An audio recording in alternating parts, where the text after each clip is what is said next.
Good morning. How are y'all? So I'm the adjuster in the room, so y'all can all boo. Come on, boo.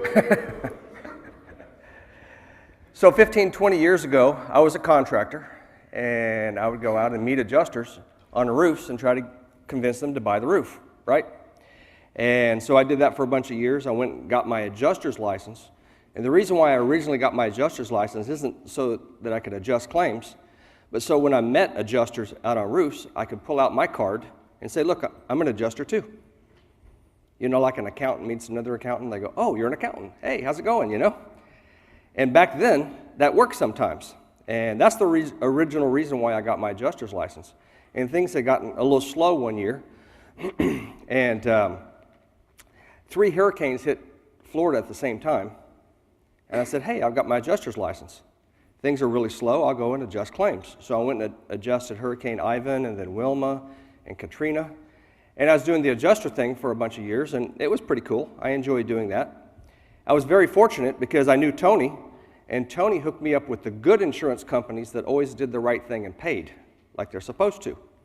So as an adjuster, I was never asked to do anything that was immoral or things that I couldn't sleep at night, which was really nice. And so Hurricane Katrina hit, and at the end of Katrina, when I got through working, I did a bunch of flood work after doing the wind work.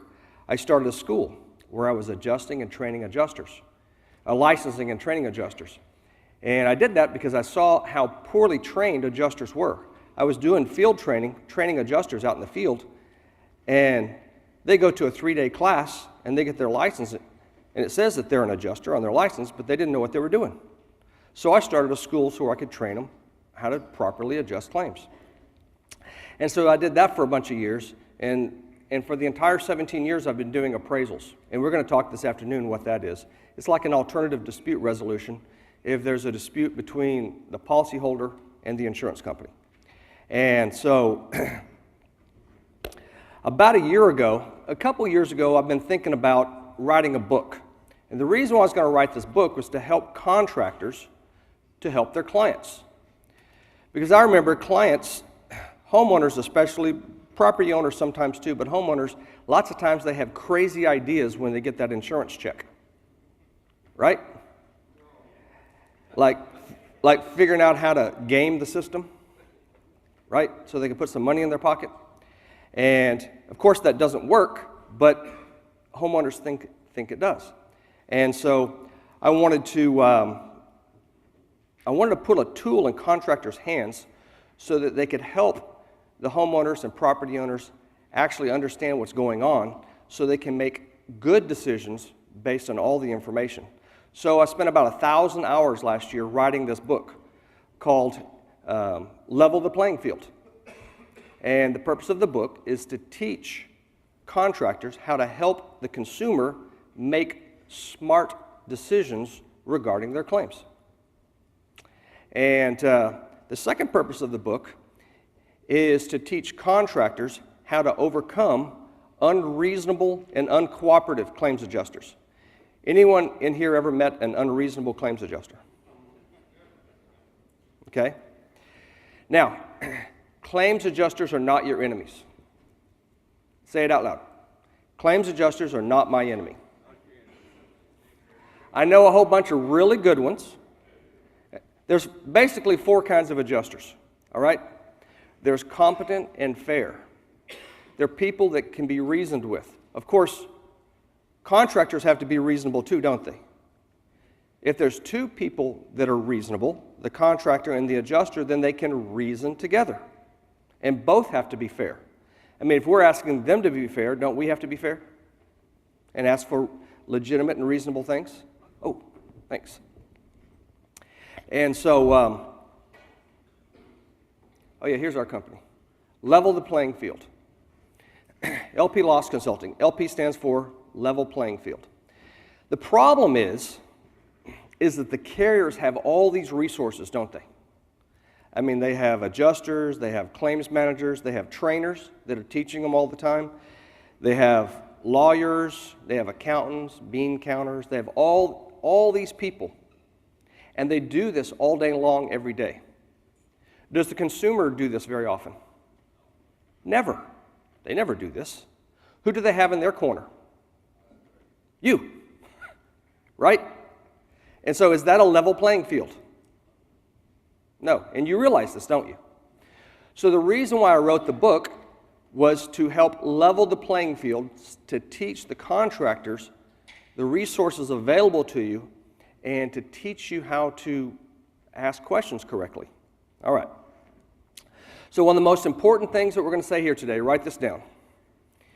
You simply must learn to question skillfully and listen carefully when dealing with insurance adjusters.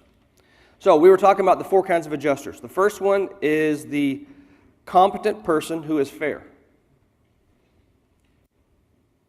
Second type is an incompetent adjuster. We've met those before.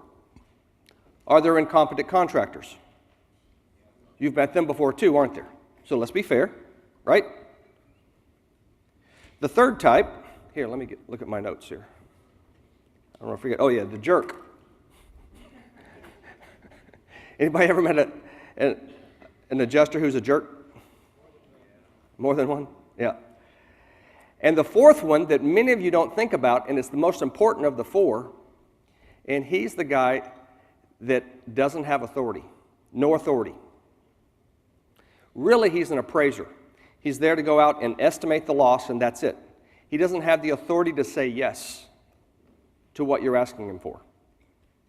So anybody out here ever go and they're going to ink a deal with a client, and you go and meet with the wife and the husband's the decision maker, and you're wasting your time trying to get the wife to sign the contract when the husband is the decision maker? Anyone ever do that? Come on, raise up your hands. Yep, we've all done it. It's a waste of time, isn't it? It's a waste of your time trying to persuade an adjuster who doesn't have the authority to say yes. You're trying to get him to say yes. It's a waste of your time. Most of the young contractors that are working for the big carriers don't have any authority. Some of the older adjusters, they have so much authority they can write a check. Any of you guys remember back when they used to do that all the time? Anybody that old? Been doing it long enough in here? Tony. Tony used to do that. Who here is younger than 45 years old? Hold up your hand high. Tony's been doing this business 45 years. So he was doing it before you were born. Tony knows more than I've forgotten. I mean, he's forgotten more than I know. Tony really knows his stuff. He and I will be talking, and he'll make an offhand remark, and I go, what? What is this you're talking about? He goes, oh, yeah, you didn't know such and such. I go, I've never heard that before in my life. That's awesome. Let me write that down. That's good stuff. So he's a tremendous resource. He's the one that taught me most everything I know. And so, so the adjusters are not your enemy. All right? They're guys just trying to make a living just like you. They got a wife. They got 2.5 kids. They got a house payment, 2 car payments. And if they do something that their boss tells them not to do, they're going to get fired. That's right. If your boss tells you stop giving away Z-Ridge or high-profile ridge for free on every roof, and you keep on doing it, what's going to happen? They're going to get rid of you. Okay? If the claims managers say don't be agreeing to general contractor's overhead and profit, and you talk them into it and they give it, what's going to happen to them? They don't have the authority to say yes. So what you have to do is you have to ask questions to determine which one of the 4 you're dealing with. So if you're dealing with a competent, fair person, that's someone who can be reasoned with. So you be reasonable, and they be reasonable, and you reason together. Make sense? Okay? If you're dealing with the incompetent, what are you going to do? You're going to have the insured ask for a different adjuster. Who are they going to ask? The adjuster? No, obviously not. The agent, right? So you ask for another adjuster. Do a reinspection. If you're dealing with the jerk, you're wasting your time. And if they're being a jerk, go down and get with the homeowner and stand there with them. Let them be a jerk in front of the homeowner. Right? Why is that? Now whose side is the homeowner on? Yours. And they're going, wow, that guy was a jerk. Yep. And if you're dealing with the guy who has no authority, look, when you meet the adjuster out there on the inspection, it's his rodeo. He's been hired to do an investigation. What does an investigator do? Think in police terms. What is an investigator? We've all seen these programs, right? TV shows. What do? They take photographs, they go and they investigate the scene, whatever it was, if it's a murder or whatever, and they look at evidence, right? Does some evidence weigh more than others? Sure. And so they collect evidence. So guess what an insurance adjuster is supposed to be doing? Collecting evidence. And so if you provide them with evidence, can they ignore the evidence? No. And if they're doing that, then they're either incompetent or a jerk, if they're ignoring evidence. So it's your job to gather evidence, to give them the evidence, so it can make their job easy to say yes, provided they're not the, which type of adjuster? The no authority guy. So how do you figure out if the guy has no authority? Well, you ask him. But you don't just ask, hey, do you have the authority to say yes? Because what are they going to say? No, because they're going to be embarrassed. Well, I don't want to say that because, So you find out ways to say it other ways. So you ask them a question, say, look, at my company, I don't have the authority to just do anything I want. I mean, I have to be accountable to my boss and everything like that. And I know that there's some adjusters that don't have the authority to just say yes to anything. Some of them do and some of them don't. And so, do you have the authority to say yes to this? And if they say, well, no, actually I don't, then the homeowner needs to find out who does have the authority so that they can ask, probably the claims manager. And so the homeowner would then ask, not you, the homeowner would then ask their adjuster, well, who does have the authority to say yes? Would it be your claims manager? Yes. Can I get their name and phone number, please? Now you're actually talking with someone who has the authority to say yes, so you're not wasting your time. Does that make sense? Has anybody here ever spoken with an adjuster who didn't have the authority and you realize that you're wasting your time? Yeah. So you don't want to be doing that. All right. So now when you're speaking with an adjuster who does have the authority, when you meet them, first thing you do is just like you do with clients. What's the first thing you do with clients when you meet them? A little small talk, chit chat. What's the purpose? What is that? Build rapport. Why not do the exact same thing? Build rapport with the adjuster.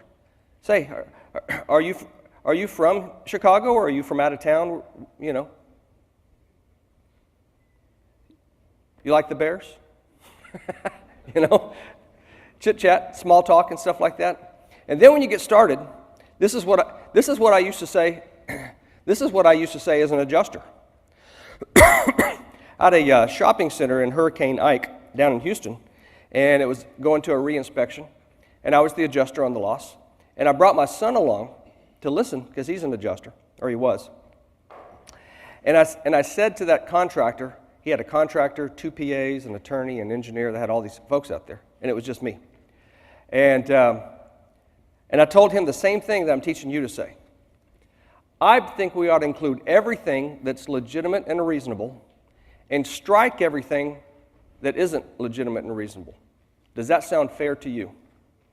That's what I told the contractor and the PA and the engineer and all those people. I want you to write that down, those 2 words. They really form the cornerstone of all your questioning and your letters that you're going to send and everything. Legitimate and reasonable. I have people ask us when they hire us to do appraisals, what kind of results can we expect from appraisal? And I tell them, well, provided that the damage is legitimate and your method of repair is reasonable, you can expect very good to excellent results. Because the evidence there. I mean, the law speaks for itself, right? I believe that we ought to include everything that's legitimate and reasonable and strike everything that is illegitimate and unreasonable. Don't even say, do you agree? Say, is that fair? That's a better question, isn't it? Is that fair? Don't most people want to be fair? Most people want to be. So is that fair? Who's going to argue with that? They may say nothing, but they're not going to say no. If they say yes, they've just backed themselves into a corner without realizing it. And I'm going to tell you why. All right, so when you show up, you need to show up prepared. You should have already scoped the loss, determined a reasonable method of repair, and put together your estimate. Are you going to bring your estimate with you to the loss? No. You're going to bring a scope of damage to the loss. What's the difference between a scope of damage and an estimate? The price. It doesn't have any pricing on it. So if you're using Xactimate and you're printing out the report, instead of printing out an estimate, you print out a scope of damage. So you go in there and you go to the reports and you hit scope, and it prints it out without price. Why don't we want price on the estimate when we meet the adjuster for the first time? Why is that? You're not discussing price, are you? No, we're discussing the damage. So why do you want to have it on there? Why do you want to have general contractors' overhead and profit on there, and he's, oh man, I'm not going to pay no general contractors and profit. You just lost the guy. Why would you want to do that? So you have a scope of damage, and that's what we're going to discuss at first, right? Very first time I ever saw that, I met a super contractor. I was working as a large loss general adjuster doing large commercial losses, and I met this contractor, very, very professional guy. He's been doing large commercial losses for contracting for 30 years. And he'd come up with his estimate, and it wasn't an estimate, no pricing. And I'd never seen that before as an adjuster. I said, well, where's the price? And he looked at me like I'm crazy. He goes, wouldn't that be putting the cart before the horse? We hadn't even agreed on a scope of damage yet. Wow, really good point. I'd never thought of that before. I'd never had a contractor ever do that before. And I go, this guy is smart. That's what you want to do. Don't have any prices on it. Just have the scope of damage. Because that's what you're there to do. Is you're there to do a damage assessment and determine a reasonable method of repair. So come prepared and have two of them. One for the adjuster and one for you. I brought this along for you for your convenience if you'd like it. Yeah, sure. Okay? And so you just walk around with the guy. This is not your rodeo. This is his. You don't take over and start telling him.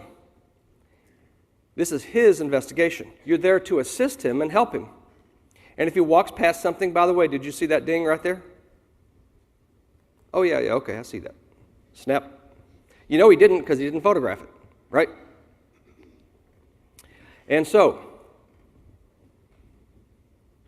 use their own statements to back them into a corner. Did you get a chance to look over my scope of damages? Not estimate of damages, but scope of damages.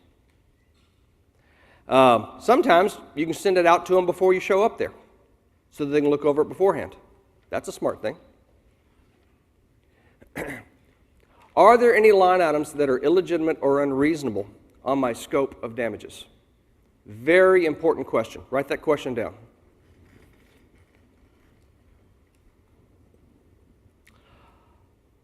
Are there any line items on my scope of damages that are illegitimate or unreasonable? If there aren't, then what should they do? Include them all, because they're legitimate and reasonable, shouldn't they? And if there are things that are either illegitimate or unreasonable, then you don't want them on there, because you're a reasonable person, aren't you? You're reasonable and fair. You don't want them on there. You want them to strike. What if they think they're illegitimate or unreasonable and you don't? Then help me understand your position. That's another question you can ask. Help me understand your position. How did you draw that conclusion?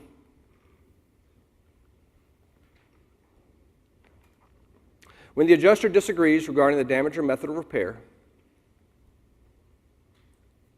are you saying that that particular line item is illegitimate, or are you saying it's unreasonable? Now, remember the opening statement? What was it? Who remembers? I think that we ought to include everything that's legitimate and reasonable and strike everything that isn't. Is that fair? He agreed. So if he's saying that line item 6 should be stricken, then are you saying it's illegitimate or are you saying that it's unreasonable? Which one? Because you already said that if it's legitimate and reasonable, we ought to include it, right? You see how we're painting them into a corner with their own words? So how did you arrive at your conclusion? That, okay, it's illegitimate. All right. Well, how did you arrive at that conclusion? Help me understand.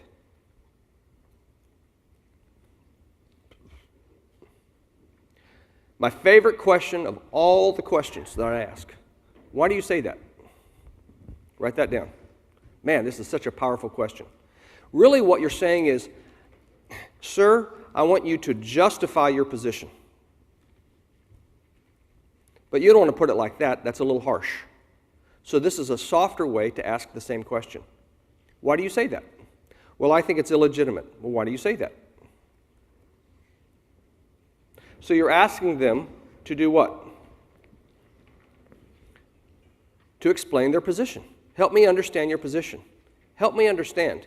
If someone, let's say you go home tonight, you stop at a gas station, and somebody comes up and say, hey, how do you get to such and such from here? Are you going to help them, give them directions? Sure. If people ask for help, it's human nature for people to want to help.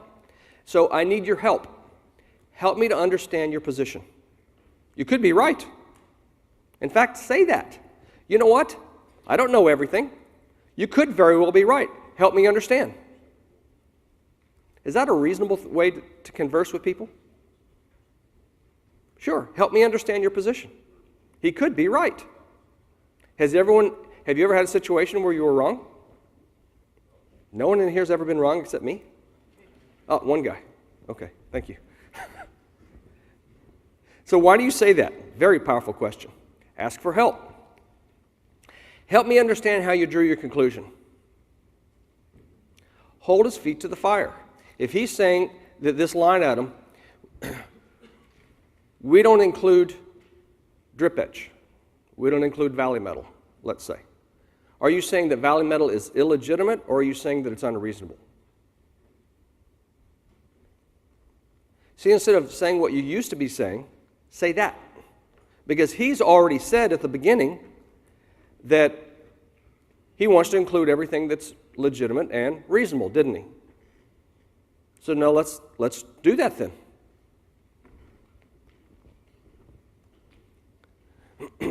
We don't pay for that.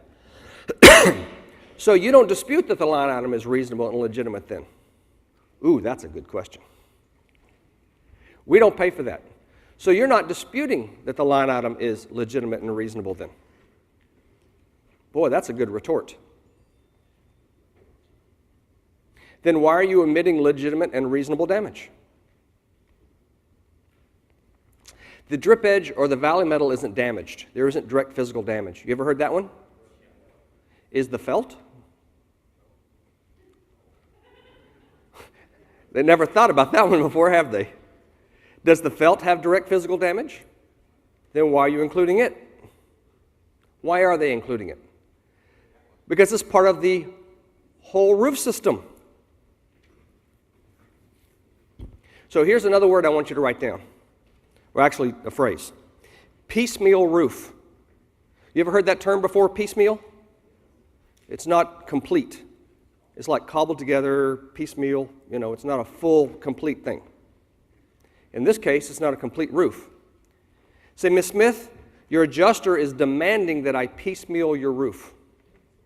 Is that what you bargained for when you bought your policy? Write that down.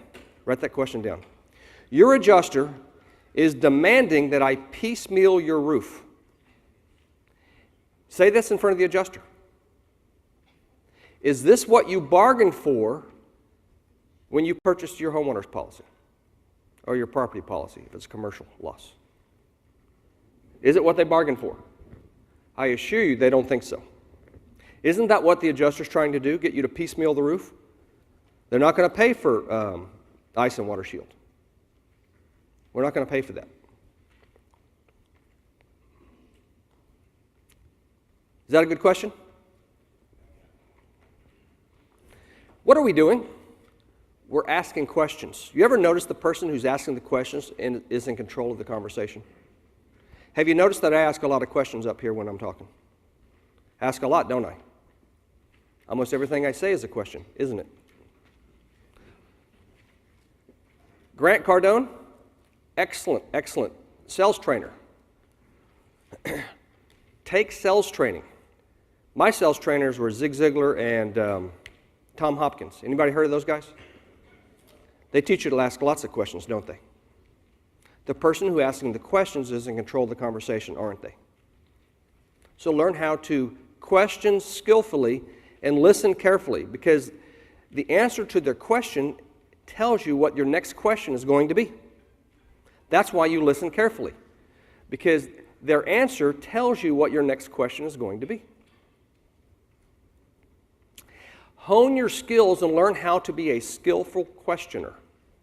Hone your skills. Take these sales trainings and learn how to question skillfully. Then why are you omitting legitimate and reasonable damage?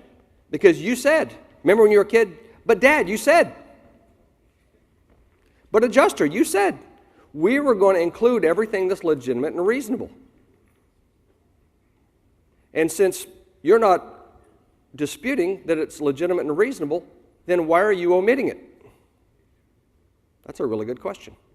So I had hail damage on my roof in Dallas a couple months ago. You know, it's ping pong ball size hail. When I bought the house, it had a 3-tab on it. I'm not going back with a 3-tab. I'm going back with a tri-lam. But that's what was on there. So it didn't hold up so well to ping pong ball size hail. And the farmer's adjuster, oops, I wasn't supposed to say any carriers' names. The adjuster that came out says, we don't pay for drip edge behind gutters. Have y'all heard of that one yet? I hadn't heard of that one yet, but you don't pay for drip edge behind gutters. Are you saying the drip edge, replacement of the drip edge is illegitimate, or are you saying that it's unreasonable? Well, I'm just saying we don't pay for it. Then you're not disputing that it's legitimate and reasonable, then are you?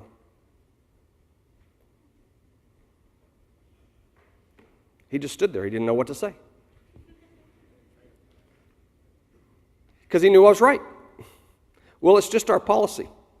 Ms. Smith, did you agree to the carrier's internal policies when you purchased your policy? No? Sorry, those the internal policies don't apply. She never agreed to those. I mean, did she?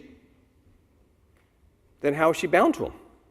If she never agreed to that, then how is she bound to them? What is she bound to? What is the homeowner or the policyholder bound to? The insurance policy. It's a contract of indemnification. Write that word down. Well, that's a fancy $3 word. Indemnification. It's spelled I-N-D-E-M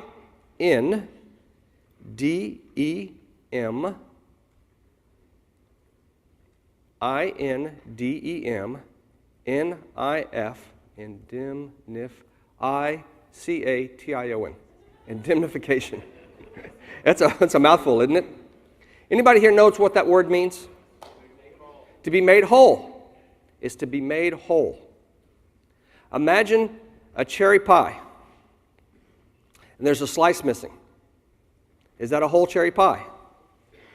No, it's a partial cherry pie. So that's the situation they're in when you meet the homeowner, right? They've sustained a loss. They've lost a slice of cherry pie. No, they've sustained a loss. It's not whole. So the indemnification is actually the foundation and basis of insurance coverage. That's the reason why it's such an important word, because it's the actual foundation and basis of insurance coverage. Indemnification, to make a client whole. In other words, if a loss is a covered loss, it's, hail, wind, hurricane, fire, on that big list, and it's not excluded like flood or one of those deals, earthquake, right? Then it's a covered loss. If it's a covered loss, then the insurance company is supposed to pay an amount equal to make the client financially whole, provided that they purchased enough coverage. If they're underinsured and it's a huge loss, maybe they don't have enough coverage, right? Provided they have enough coverage, then they're supposed to make a payment so that they're made financially whole. So once the insured has paid their deductible out of pocket, then they're made whole. How do y'all explain deductibles? Because a lot of consumers don't understand the word deductible, do they? That's how I do it. I use copay because they understand copay. So have you ever been to a drugstore and you go up there and you're going to get a prescription and they say that'll be a $10 copay. So what do? You say, well, yeah, they subtracted it out on the paperwork, the copay. No, you have to actually take your wallet out, take $10 out of your wallet, put it on the counter for the druggist, and that's your copay. The deductible works the exact same way. In your case, it's a $2,000 deductible. So you have to pay us, the contractor, your deductible, your copay. That's the way it works. And if you use copay and you explain it like that, then people understand. See, because facts tell, but stories sell. Write that down. Man, it's one of the very first things I learned as a salesman. Facts tell, but stories sell. I could tell you a bunch of facts today, and you wouldn't remember them. But if I tell them like stories, then you'll remember the stuff. Same thing with your customer. If you tell them stories about other clients like them that had similar situations, they're going to remember what you're saying.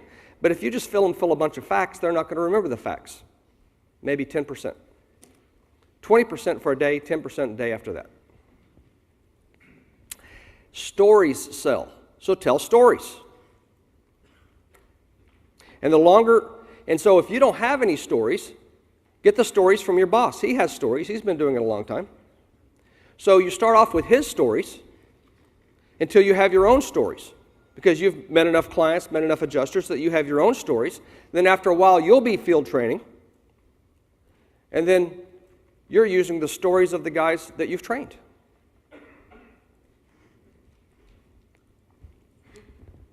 Why are you omitting legitimate and reasonable damage? That is an excellent question, isn't it? We already talked about this. Does he have the authority to say yes? Talked about that. Why do you say that? Some other ways to say, why do you say that? How did you draw that conclusion? Write that down. How did you draw that conclusion? Instead of repeating the same sentence over and over again, it sounds a little robotic, change it up a little bit. How did you draw that conclusion? Another good question. What is the basis and foundation for your position? Help me understand.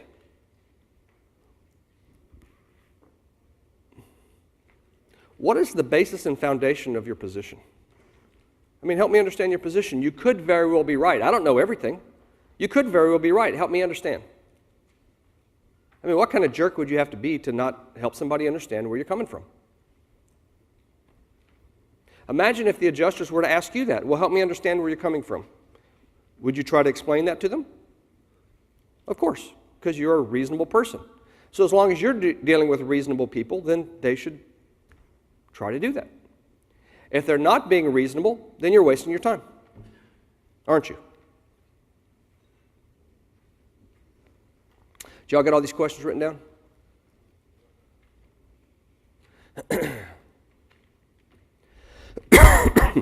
So appraisal is alternative dispute resolution. We're going to go over it after lunch, much more in depth. Many states, there's some kind of court precedent that says that you have to afford the insurance claims department an adequate opportunity to settle the claim. And some states say that to do that, you have to at least ask for a reinspection. So fine. By the way, how many people in here have already downloaded a copy of my book? Okay.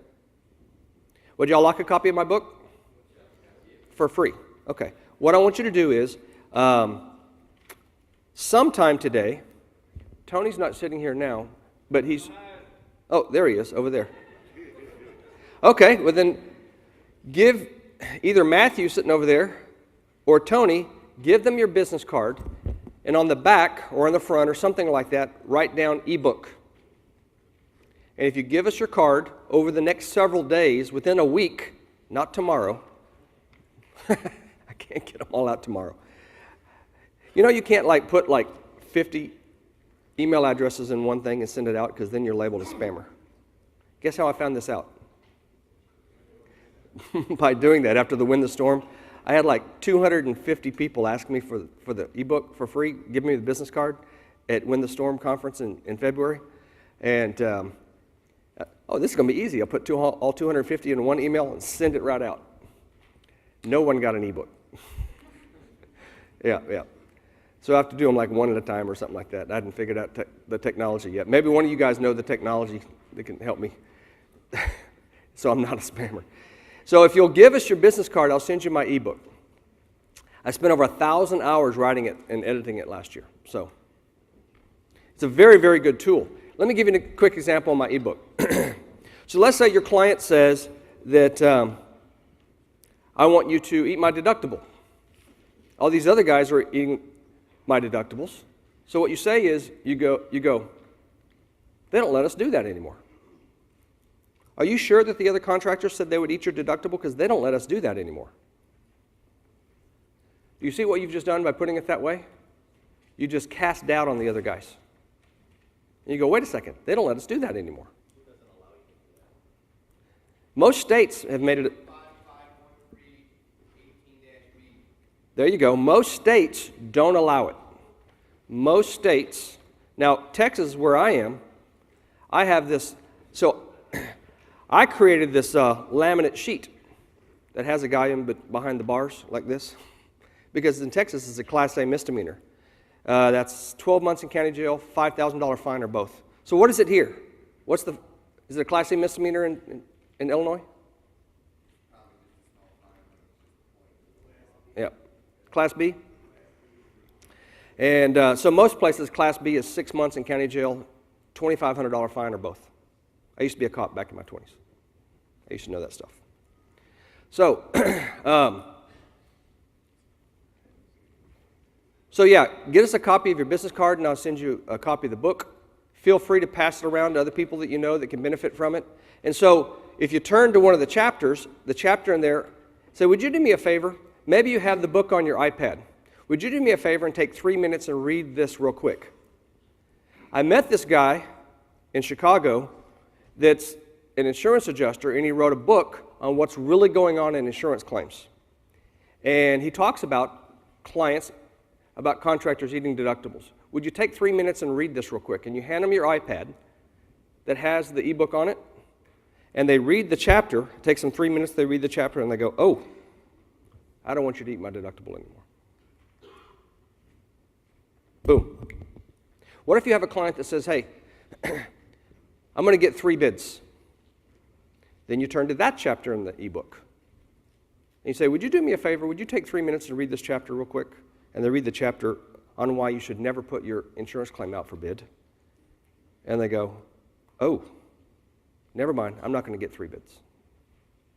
See, I wrote it as a tool to put in your hands. You can put it on your iPad or whatever, and you can then hand it to the client, and then they can make a well-informed decision to do what's in their best interest. It's in their best interest to not go out and get 3 bids to save the insurance company money. Why would they do such a thing? How about the insurance company indemnify the insured, pay them what's actually and necessarily needed to put the house back into its pre-storm condition, and indemnify the insured at the market rate for this geographical area? How about that?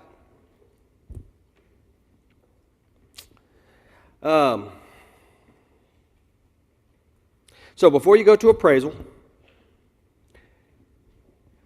inside the book we have a reinspection supplemental letter. It's all combined into one. Basically what it says is this: my contractor's replacement cost estimate is $20,000. You're at $12,000, you owe me $8,000. There's 3 ways we can handle this. You can pay me the $8,000, and we can settle right now. You send this letter to the agent, by the way. You don't, the insured does. Or you can send out a different adjuster who has the authority to agree to the items that are in dispute. The items, my contractor's estimate is enclosed in this letter, and it forms the basis of my insurance claim with you. Or the third thing you can do is we can go to appraisal. Although it may not be ripe for appraisal, this is nevertheless an option. That's what the letter says. And plus it has some legal language stuff in there. You have to respond within 10 days, blah, blah, blah. Okay? So that's the reinspection letter. I want you to write something else down. Okay? I want you to go read this. I want you to read the Unfair Claim Settlement Practices Act. Every state has one. Unfair Claim Settlement Practices Act. If you're smart, you'll print it out and you'll have it laminated and you'll have it in your clipboard so that you can educate your consumer. Is it public adjusting without a license to educate your consumer? No, you can educate them. In fact, you can educate them in front of the adjuster. I used to do that. Ms. Smith, ask him where your policy says that. We don't pay for fences. Ms. Smith, ask him to show you where in your policy where it says that. I'm educating the consumer in front of the adjuster. I'm not telling the adjuster that that's covered. I'm educating the consumer. So what you might say is, Mrs. Smith, in general, most policies cover fences, in general. Now, am I speaking about her loss? Because what phrase did I use? In general, most homeowners' policies pay for fences, in general. You notice how it's bookends. So I start the sentence with in general, and I end it with in general, because I'm not talking about her loss. So you have to be careful. So let's talk about public adjusting without a license. Is that against the law here in Illinois? Shake your head, yes. What's the penalty for that? You should know this. What is it?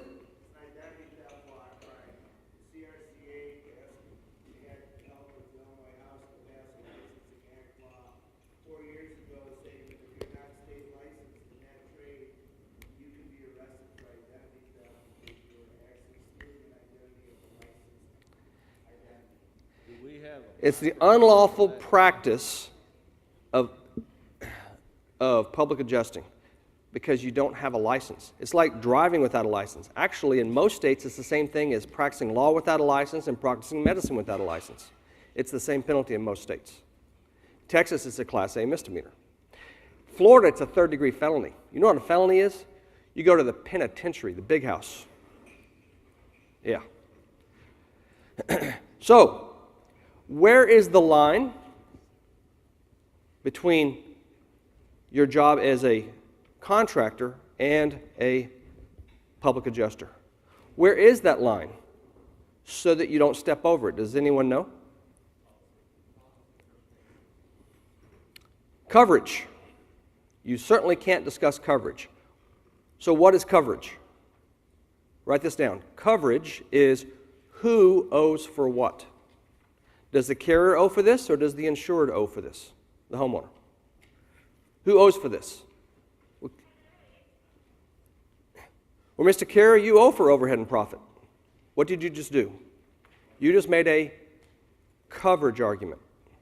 Guess what? You just violated the law. You just broke the law. You can be arrested. Are they arresting people? They're about to in Texas. In fact, I know some contractors that have gotten letters that they're now being investigated in Texas.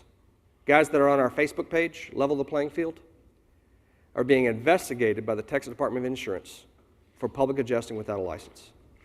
How would you like to be that guy? No thanks.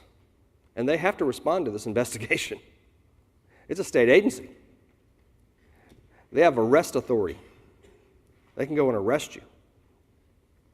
So there's 4 things you can do as a contractor without stepping over the line. Write these down. Please write these down. Number 1, you can perform a damage assessment.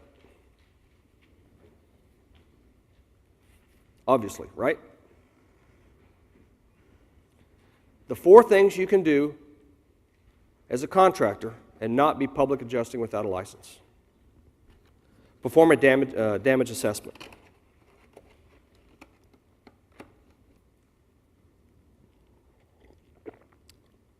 Number 2, you can determine a reasonable method of repair. This roof is not repairable because the mastic strip is glued on so tight that when I use a putty knife to try to loosen it, it damages the shingle below it. So how are you going to repair the damaged shingles, spot repair the shingles, without damaging the ones below it because the mastic strip is stuck so tight?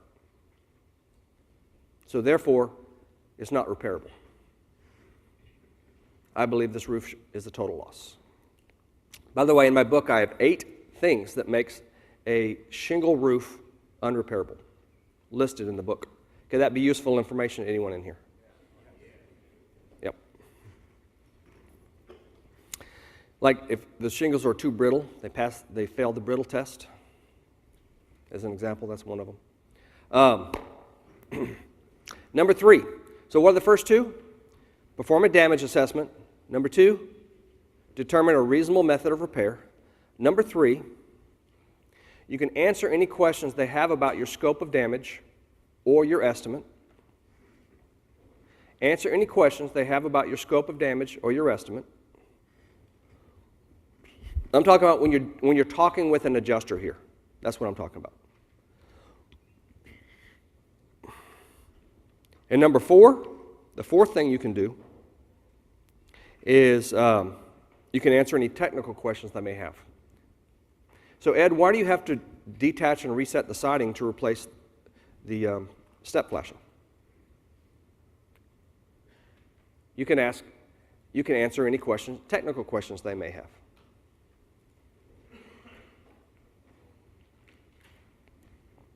Like code questions and such.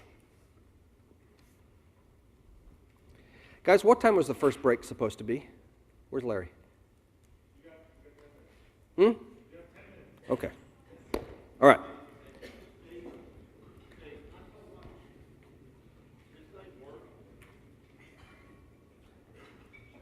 Switch. Know if it's working. There you go. Hello. Everybody, this is Tony. Why don't you take a break for a minute? First thing, let's hear a big hand for Allied for putting this on.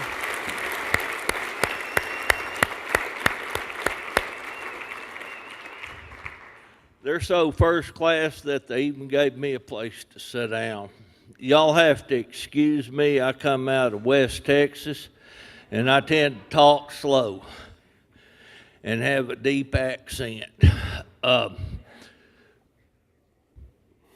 We're working with Allied for a number of reasons, but one of the things I enjoy about them is they are concerned about bringing you the information and technology to improve your business.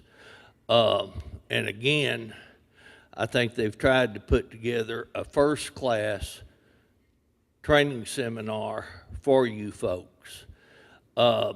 We hope that you enjoy or benefit from what we have to tell you. Let me ask you a question. Could I see a show of hands as to how many people are actually in the construction business, roofers, siding, etc., in the room? Everybody hold your hand up. I am too. I started my first roofing company at 16, did about 300 residential roofs. If a big hurricane hits, I'll be back in business in South Florida with my business partners out there. We start at $1 million and go up to about 15, 20 million. How many people in here are public adjusters? Licensed in the state? Okay. I've done public adjusting. I didn't get licensed in Texas again because I disagreed with the percentage on the licensing laws down there. How many people in here do appraisals and umpire work? One. Anybody? One. One. Okay. Our company, LPLC, we do Xactimate setup off of contractor specifications on jobs.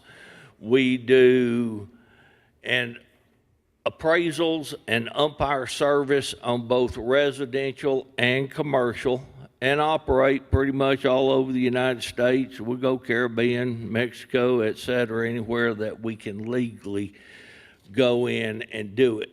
We have a bunch of experience. I'm just kind of giving Steve a break, so y'all bear with me. I thought maybe this might help y'all wake up, or at least go totally bored having to listen to me. I will tell you, you want his free book. I met a contractor at our other event here in Chicago, and he sat down beside me, and I don't think he'd mind me saying his name. His name's Ern Howard. Ern told me a story. He says, the adjuster offered me, it was a little under $20,000. He said, I took Steve's free book and I went 1 through 10, 10 through 15. He said, at the end of the day, the adjuster offered to pay me $78,000. That is a true story, no embellishment on Ern's part. I believe, and I've been in this business for 45 years, I've adjusted. They call me all sorts of titles under insurance companies, and everybody else calls me all sorts of names. We don't want to get into that real hard.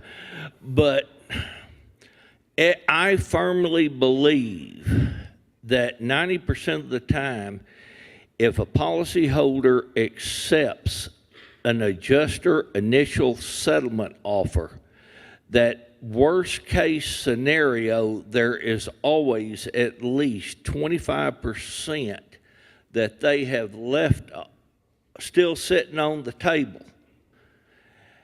That is additional work, additional monies that need to be done to restore the project or go to you, the contractor.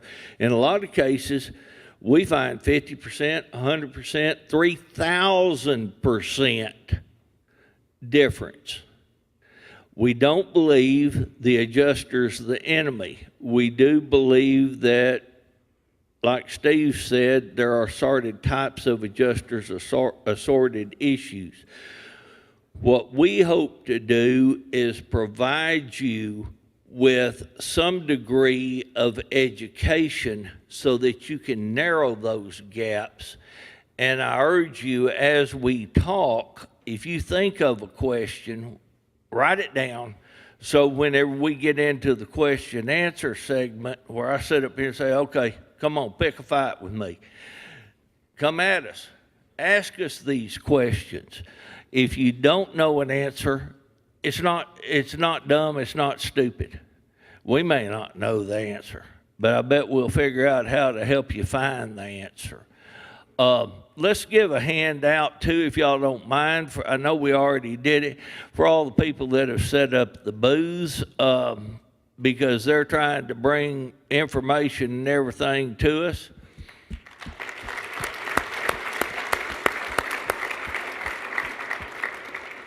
Okay, Steve, I'm giving it back to you. I've said everything I can think of right now.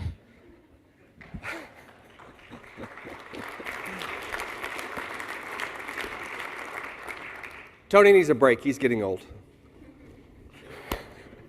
See, I think we're supposed to take a 20-minute break. Is that right? Right, Anthony? At 9:30? 20-minute break, guys. 20 minutes, folks. Thank you. Let me see a show of hands. How many people have ever had a client beat you down on price? Only half the room. You other guys, you other half have never had anybody beat you down on price? Everybody has, haven't they? And so when you have a client like that, when I was brand new and learning this business, I was told that if you have a client beating you down on price, you don't even want that customer, because they're going to be a pain in the rear all the way through the entire thing. And I didn't want to believe that, because I wanted every customer, right? Every customer. I got to have every customer. Got to make some money. So I take that customer, it beats me down on price, and guess what? They'd be a pain in the rear the whole time. And I go, oh, man, I wish I didn't even have this customer, right? All right. So what do you think about customers like that beat you down on price? You don't want to do business with them? All right, I'm going somewhere here. So, when you pick a supplier to buy your shingles and felt and drip edge and everything from, are you beating them down on price? Yes, sir. Are you beating them up on price? One of the things I learned very quickly is that you don't sell on price. Man, when I was a young man, I had a little landscape business, and I called it Econoscape, because I thought if I was the economy guy, I'd get a lot more jobs, and I did get a lot more jobs. I worked my tail off and didn't make no money. Boy, that was really stupid. So when I was a contractor, I was always the highest price guy. I was. Nobody had a higher price than me. I was full boat. I never gave a discount. Never ate a deductible, never gave a discount. I gave the client more value. Instead of lowering my price, I increased the value so that they would want to use me because there's a greater value. That is what Allied Edge is. Instead of them saving you $2 on a bundle of shingles, they increase the value far more than saving you a couple bucks on a bundle of shingles. That's what Allied Edge is. So you guys, you would be smart, just like you and your business increase the value to your customer instead of lowering a couple bucks to beat someone else's price out. That's what they're doing for you. They're increasing the value. So you'd be smart to look into Allied Edge and see if there aren't some tools that can really benefit your business and increase your cash flow. Because isn't that what it's about? Making more money? I mean, unless this is a hobby. Anybody here doing this as a hobby? You're independently wealthy and it's a hobby? No? Making more cash? Well, that's what it's about. So you guys would be smart to look into that. Another thing. Anyone in here besides myself ever stretch the truth when speaking to a client or to an adjuster? Come on, be honest. Hold up your hands. Come on, I'm holding mine up. I did it. I'm not proud of it, but I did it. I'm confessing. We can't do that, guys. We have to be above reproach. If you're going to be doing the things that I'm teaching you here, you're going to be facing off against guys with bottomless pockets. These guys have an unbelievable amount of resources. And if you have a chink in your armor, if you're adding to the truth, if you're stretching the truth, if you're manipulating the truth, if you're stretching the facts, you have chinks in your armor and you're going to get caught. And these guys, when they go after you, man. Anybody here ever heard of Joe Radcliffe? A couple of you guys heard of Joe Radcliffe? State Farm accused him of insurance fraud. And he was arrested. Handcuffs. Big thing on the news. I mean, he was multi-million-dollar-a-year contractor. Big time. I mean, he's the big contractor like you want to be, doing millions of dollars a year. He was arrested. He was able to defend himself and win, had the case dismissed, sued State Farm, and won the largest single award for defamation of character in U.S. history. But what did he have to go through to clear his name? Oh my goodness. You have to be above reproach, guys. You have to be completely 100% honest. I mean, what kind of target do you think I have on my back? Teaching this stuff. You think maybe a few people know who I am. Well, you know what? I'm just telling the truth. Everything that I say here today, everything that I'm saying right here, is predicated on that the damage that we're looking at is legitimate and the method of repair that you're recommending is reasonable. If the damage is legitimate and the method of repair is reasonable, then they should be including all these things, should they not? So, We have to be above reproach. Write that down, please. We have to be above reproach. So why is it that we stretch the truth? Add to the truth? Any addition to the truth is a detraction from it, isn't it? Why do we do that? Because you're trying to help the client out. Isn't that the reason why you do it, typically? It could be greed. We're trying to help the client out. You cannot, as a contractor, the public adjusters can do this, but the contractors cannot. The contractor cannot advocate for the client. That's public adjusting without a license. And it's certainly practicing law without a license. You can't represent the homeowner or property owner. You can't represent them. That's practicing law without a license and practicing public adjusting without a license. It's against the law. You can be arrested. You can advocate for the damage. Do you see the difference? Write that down. Don't advocate for the homeowner or property owner. Advocate for the damage. Your focus isn't who owes for what. Your focus is on what? The work. Stop calling yourself an insurance claims specialist. What a bunch of nonsense. Give me a break. You're not there to advocate for the insurance claim. You're there to advocate for the damage and the method of repair. Isn't this your area of specialty? Repairing the damage? Don't pretend that you're an insurance claim specialist. If you think you're an insurance claim specialist, I have a question for you. Under what circumstances would ALE not be applicable in a house fire? You're an insurance claim specialist. You know the answer? You don't. So don't be calling yourself that. I don't call myself an insurance claims expert. I don't call myself that. I wouldn't even think about calling myself that. Let's see. Public adjusting. So public adjusters are the enemy, right? Because they want to take part of your margin. They want to take 10% off the top. They want to take part of your margin, and they're the enemy. Be honest, that's the way you think, isn't it? It is. You know how I know? Because you're not using them. That's how I know. How many of you guys, contractors, use public adjusters? 3. Why not? They're the ones that are the advocate for the property owner, the homeowner. Why not? Well, because they take 10% off the top. They're taking my margin, right? Isn't that why? So you've got a client that has a $25,000 loss and they're paying $15,000. So what are your margins at 15? Pretty much non-existent. And you hire a PA and they get you 25 and you pay them $2,500, or the insured pays them $2,500. Now you're at $22,500 and you were at 15.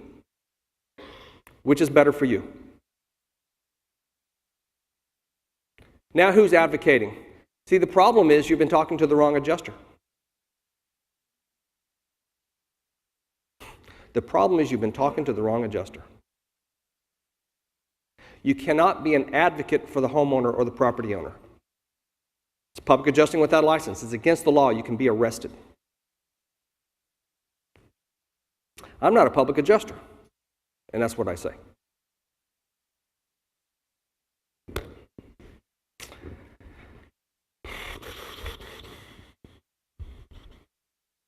Cosmetic damage. All right. So, what is cosmetic damage?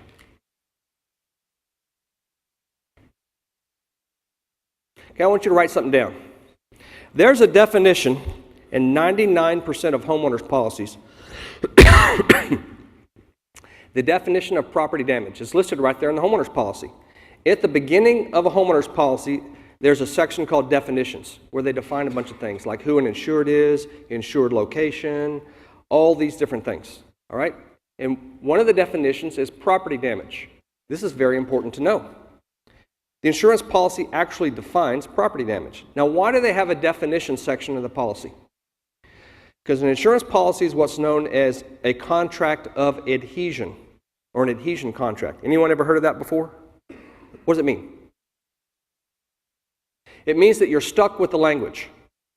So if I were to hire you to roof my house, and I didn't like one sentence in the contract, can we line out that sentence and both of us initial it? Or maybe write in a different word or something like a different sentence? Yes, you can change it up, right? But an insurance contract, you cannot. It's a contract of adhesion. You're stuck with it. If you don't like the words, don't buy the policy. You're stuck with the words. You can't change them. Because it's a contract of adhesion, who does that give an advantage to? The insurance company, because they wrote the policy, right? So it gives them an advantage. So the law says that when you're dealing with a contract of adhesion, if there's any ambiguity, in other words, this word or phrase could mean this or it can mean that. If there's any ambiguity in the policy, guess what? Tie goes to the runner. The advantage is to the insured, the homeowner, the property owner. All right? So, that's the reason why they put the definition section in the policy, to eliminate as much ambiguity as possible, so that when they use the phrase property damage in the policy, you know exactly what that means because it's in the definition of the definition section. And it's bolded and underlined, and that means it's back there in the definition section. So I want you to write down this definition. It's very important you know this definition. Many staff adjusters don't know this definition memorized, and hardly any independent adjusters do. The definition of property damage is injury to, destruction of, or loss of use of tangible property. Injury to, destruction of, or loss of use of tangible property. Property damage is defined as injury to, destruction of, or loss of use of tangible property. So let's take, there's three different things. So let's take the first one, injury to. What's that? That's your cosmetic damage, isn't it?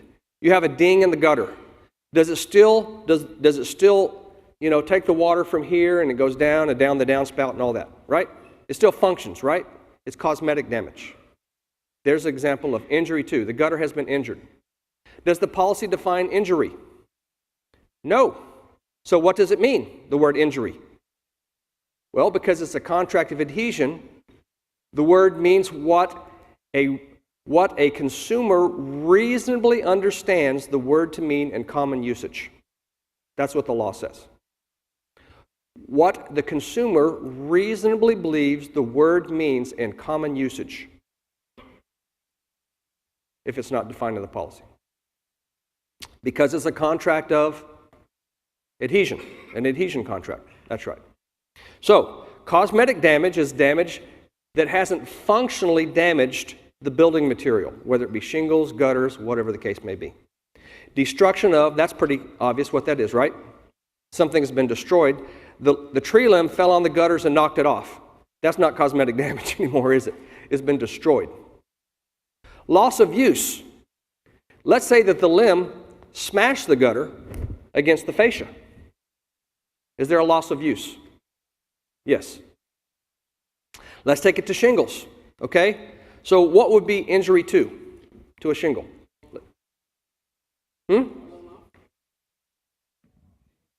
Well, that would be granule loss. A loss of, this is the way I don't use the term granule loss, I use loss of granular adhesion. So I'm in Sheboygan, Wisconsin last week, and I'm meeting with a guy who's been an adjuster for 30 years. We're doing an appraisal on 10 condos. And nice guy. He was pretty reasonable. And so there's a loss of granular adhesion here. He goes, well, the hail wasn't that big. I said, yes, but there's a loss of granular adhesion. At a minimum, that's cosmetic damage, and it might even be functional. If it starts baking that asphalt, it could turn into a functional loss, but at this moment it's cosmetic. That's cosmetic damage. Is that covered? That's not an argument you're going to be making, is it? Because we don't argue who owes for what. Is it covered? But I'm going to teach you here today that it is, unless there's a cosmetic damage exclusion in the policy. So you can educate your consumer. Mrs. Smith, I would recommend, or you might consider, in general, let me rephrase that. Because we don't make recommendations because that's giving legal advice. All right? So in general, Ms. Smith, if a consumer is not sure whether or not cosmetic damage is covered in their policy, in general, they could write a letter to their agent and ask them if there's any cosmetic damage exclusions in their policy, in general. They could do that. Right? It's called a cosmetic damage exclusion. So what's it called when the people get that like 20, 25% discount? You get the class 4 shingle, right? Hail-resistant shingle. It's called a cosmetic damage waiver endorsement. That's how you get the 25% discount or whatever. Cosmetic damage waiver. They waived the right to collect for cosmetic damage to get the discount. If they don't have the discount, then guess what? They haven't waived. Cosmetic damage coverage. Oh. So if they don't have the cosmetic damage waiver with the class 4 shingle and getting the 25% discount, then they have cosmetic damage coverage in their policy because the definition of property damage is injury to, destruction of, loss of use. Now let me give you an example of a loss of use. Let's say a windstorm blows the shingles so hard that the mastic strip, what's the purpose of the mastic strip on the underneath butt of the shingle for? Seal it for what reason? So that when moderate winds blow, it doesn't flap in the wind, creating an opening for wind-driven rain to go up under, right? Isn't that what it does? I mean, GIF, they're here. Is that what the mastic strip is for? The purpose of the mastic strip on the underneath butt of the shingles, I contend that the purpose of it is to prevent moderate winds from flapping the shingles, potentially causing damage and creating an opening for wind-blown rain to get under there. Okay, he says correct, so good. I want to make sure. They're the manufacturers, I'm not. So, all right. So what if wind blows hard enough to break the mastic seal and it doesn't seal back down? Let's say there's wind-blown debris that goes under there and it can't seal back down because the dust or twigs or leaves or whatever. Is there a loss of use of the mastic seal? Does that fit the definition of property damage in the policy? It does. Is that a coverage argument? No. You're not saying who owes for what. You're saying that it's defined in the policy as property damage. You're not saying that they owe for property damage. You're saying it's the definition. It meets the definition. So at least you can educate the consumer in front of the adjuster and say, Mrs. Smith, in general, most homeowners policies define property damage as injury to, destruction of, or loss of use. So in general, when wind blows hard enough to break that mastic seal and it doesn't seal back down, you've had a loss of use of the mastic glue strip. So in general, that fits the definition of property damage, Mrs. Smith. In general. Generally speaking. To protect yourself. So y'all understand about cosmetic damage? It's written in the policy language. So what if you have a policy that doesn't define property damage? Then that phrase is now ambiguous because it's not defined. And if there's any ambiguity in the policy, guess what? To whose benefit does it go to? To the homeowner. So either way, the consumer wins.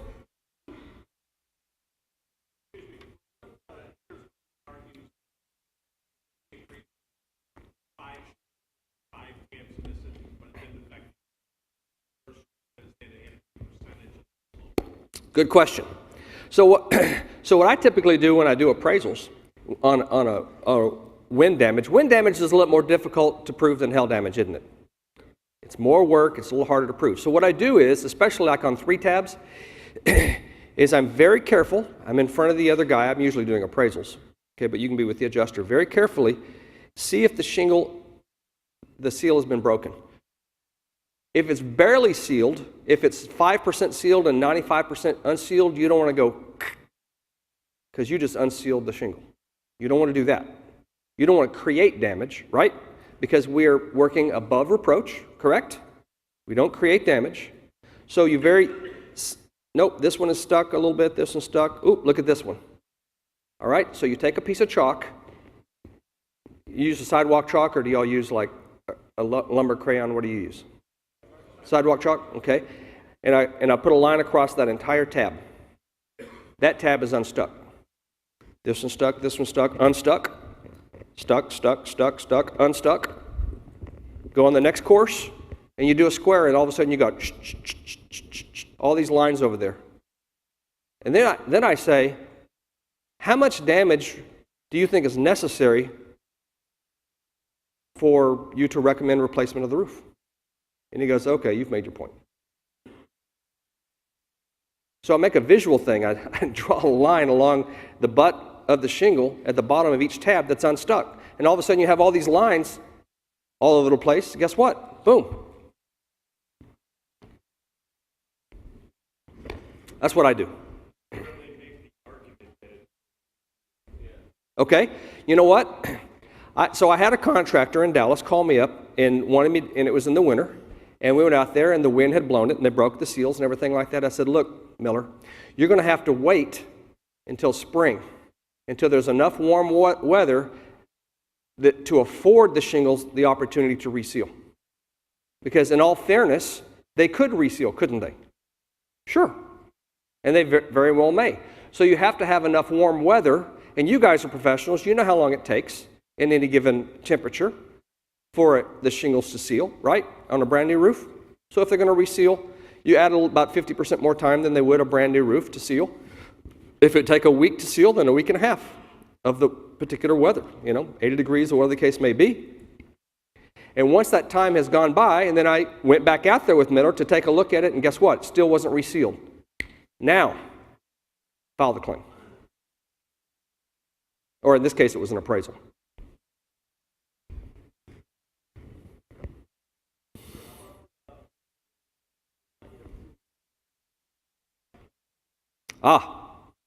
This is becoming a really interesting trick that the insurance companies have been playing. So, you have a homeowner call in a claim, and they said, I have hail damage, I have wind damage on my house, whatever the case may be, and they go, what day did it occur? And they said, I don't know. And they said, well, how about December 10th? And they said, sure, whatever. Wow, they've just made it a grievous error. Because if the date that the clerk on the phone suggests they agree to it, or they don't disagree, now that's the date of loss. Now if they pull up the weather reports and there's no hail or wind on that date, then they close it saying there was no storm activity on that date. Has anybody seen or heard this yet? About half the room? Yeah. Man, dirty pool, huh? So let me tell you,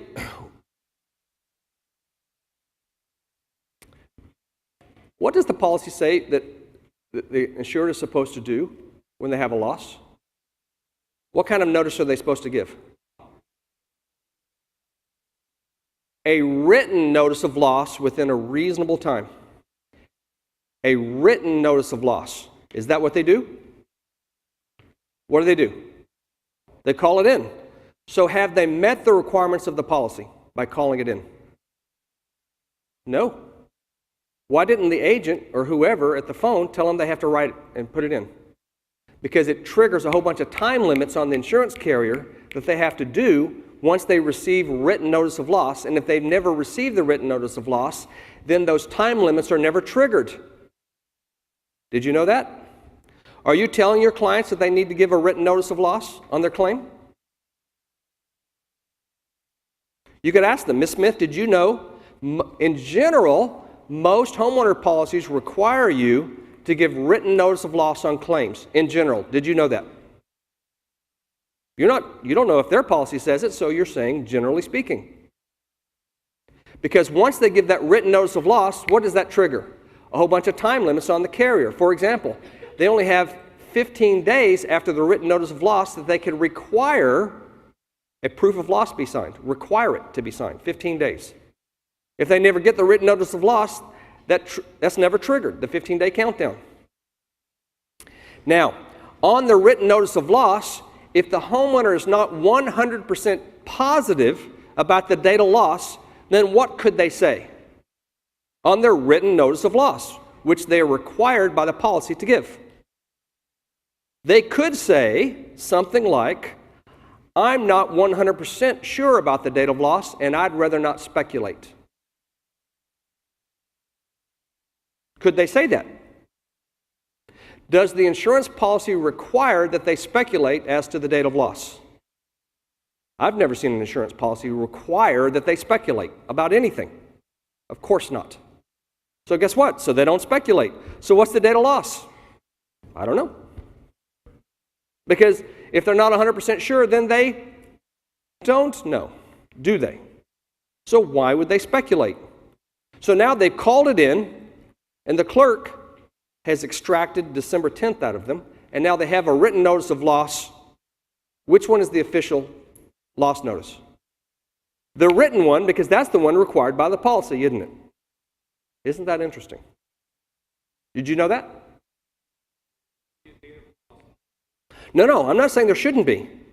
If you know the date of loss, then excellent. Then you know the date of loss. September 15th, 2015, you know that's the day of the hail storm. Then great. And if they know that, then put that down. I'm saying if they're not 100% positive, so that way they can't use these hail and wind maps against your client, right? Because they said there was no storm activity on that date. Well, they didn't even know it was that date anyway. They were arm twisted into that date because they didn't know the date. They said they didn't know. And the clerk doesn't know. They're just doing their job. They're told you have to get a date of loss on the phone. So what are they going to do? They're going to get a date of loss. They're just a clerk. I mean, they're just trying to do their job, right?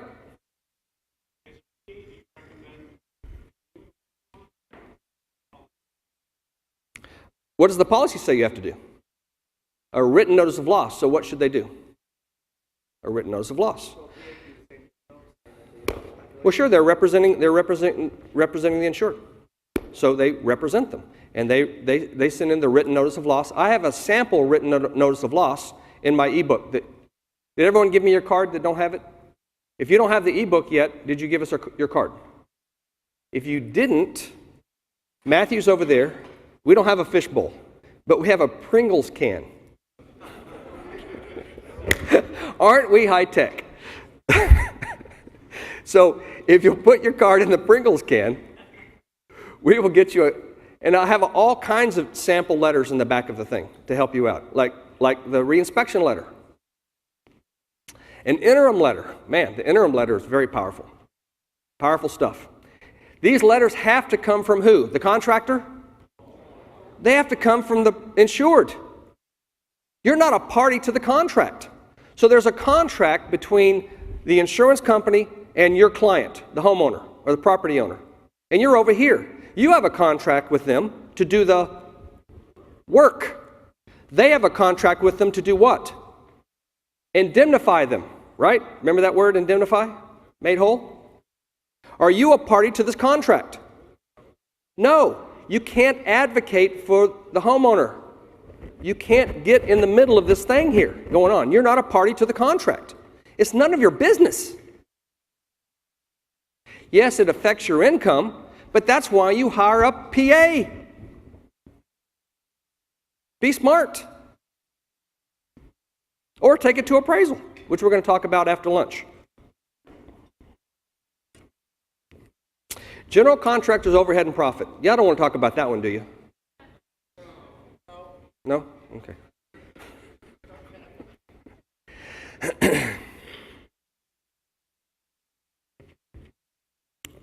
You know, I was thinking about general contractors' overhead and profit, and I was trying to think of a simple way to explain what's really going on, because no one knows what's going on. You guys don't know what's going on. You think you do, but you don't. After I explain this in a minute, you're going to go, oh, wow. And so I believe the Lord gave me a really simple way to explain this. All right?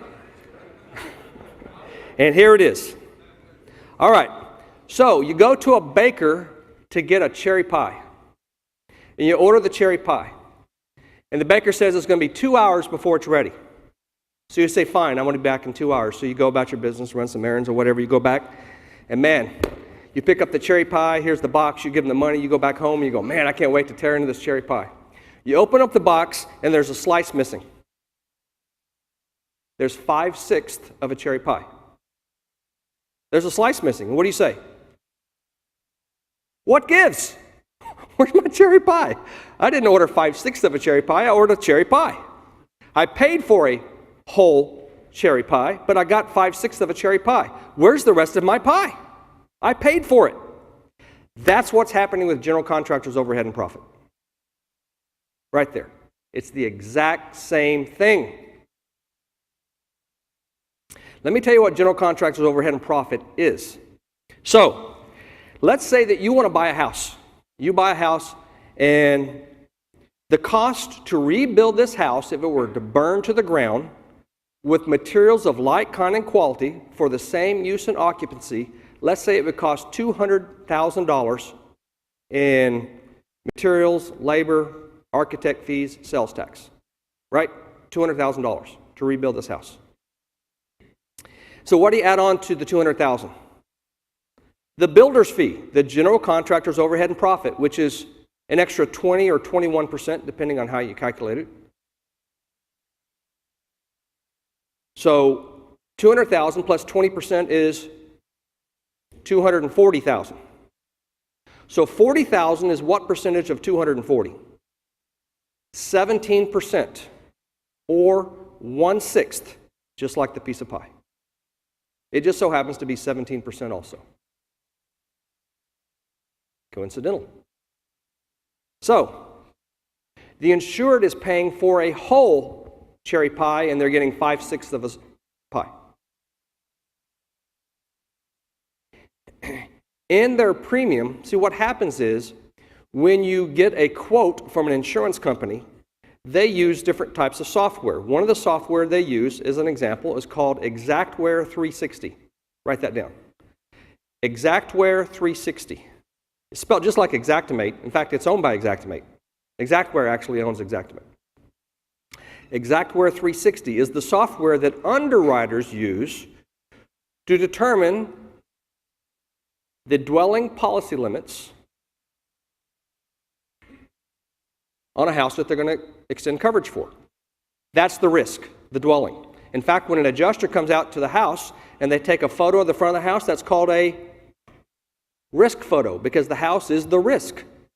That's the risk has been transferred from the insured to the carrier. If the house burns down, that's the risk. All right. So in Xactware 360, in their disclosure, guess what they say? Included in this price, the $240,000, included in the price is general contractor's overhead and profit. That $240,000 forms the basis of the premium that they're paying. So guess what? Built into the premium is general contractor's overhead and profit. It's baked in, just like the cherries. It's baked into the coverage. The general contractor's overhead and profit is baked in, just like the sales tax. Imagine if an insurance adjuster were to say, there simply isn't enough trades to justify paying sales tax. We're not going to pay sales tax because there's not enough trades. You know, this loss just simply isn't complex enough for us to warrant paying sales tax. Imagine if they were to say that. Would that be ridiculous? Why? Why would it be ridiculous? I mean, the state comptroller's office might have something to say about that. The tax collection department of the state. But why is that ridiculous? I mean, why? Because they're paying for sales tax. When you pay your premium every month, they're paying for the sales tax. They're paying for it. Imagine if the baker were to say, there simply aren't enough ingredients in this pie to warrant a full pie. The recipe simply isn't complex enough to warrant a full pie. Yes, you paid for a full pie, but you're only going to get 5/6 of a pie because there aren't enough ingredients. It's the same argument. It's the same argument, is it not? It is. It's nonsense. It has nothing to do with trades. One trade's enough. You know why? Because you paid for it. The complexity is irrelevant because you paid for it. It's in your premium. It's baked in. How about that? That's how you win overhead and profit. So I've been doing appraisals for 17 years. Guess how many times I haven't gotten overhead and profit in 17 years? 3 times. Out of thousands of appraisals I've done, 3 times. And that was before I understood the pie. I could talk pie. Now I'm talking pie.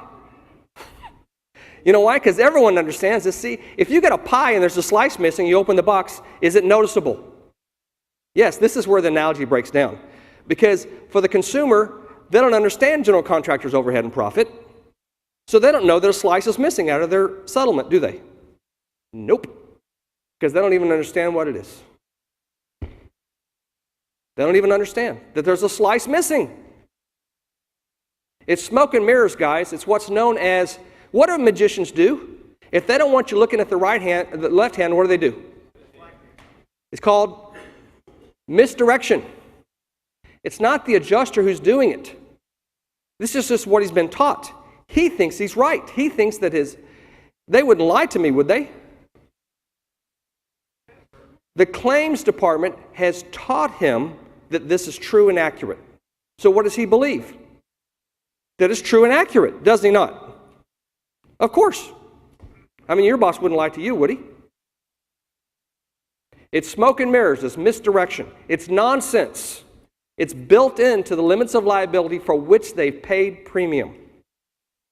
So in my book that you're going to get for free, I have an entire, 16. Who's read the book? How many pages is the overhead and profit section?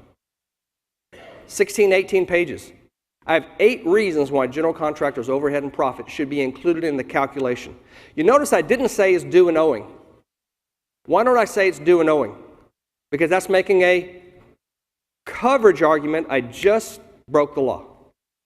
Do we have to be careful what we say? So what did I say? I said there's 8 reasons why general contractors' overhead and profit should be included in the calculation. You gotta be careful what you say. Write that down. General contractors' overhead and profit should be included in the calculation. Yes?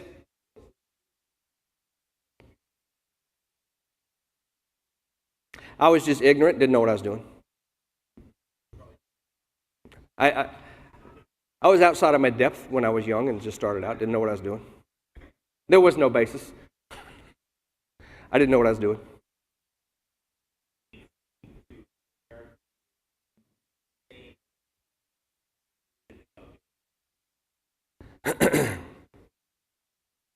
You say that to the insured. You don't say that. Can contractors discuss price with the adjuster? No. General contractors' overhead and profit is price. That's right. It's not scope, is it? Can you touch general contractors' overhead and profit? The general contractor's overhead and profit right here has hail dents on it. No, you can't do that. It's price, isn't it? And you can't discuss price because that's negotiating, which is against the law. It's public adjusting without a license. So you can explain it to your client so they understand it. Or who can argue that for the client? Who?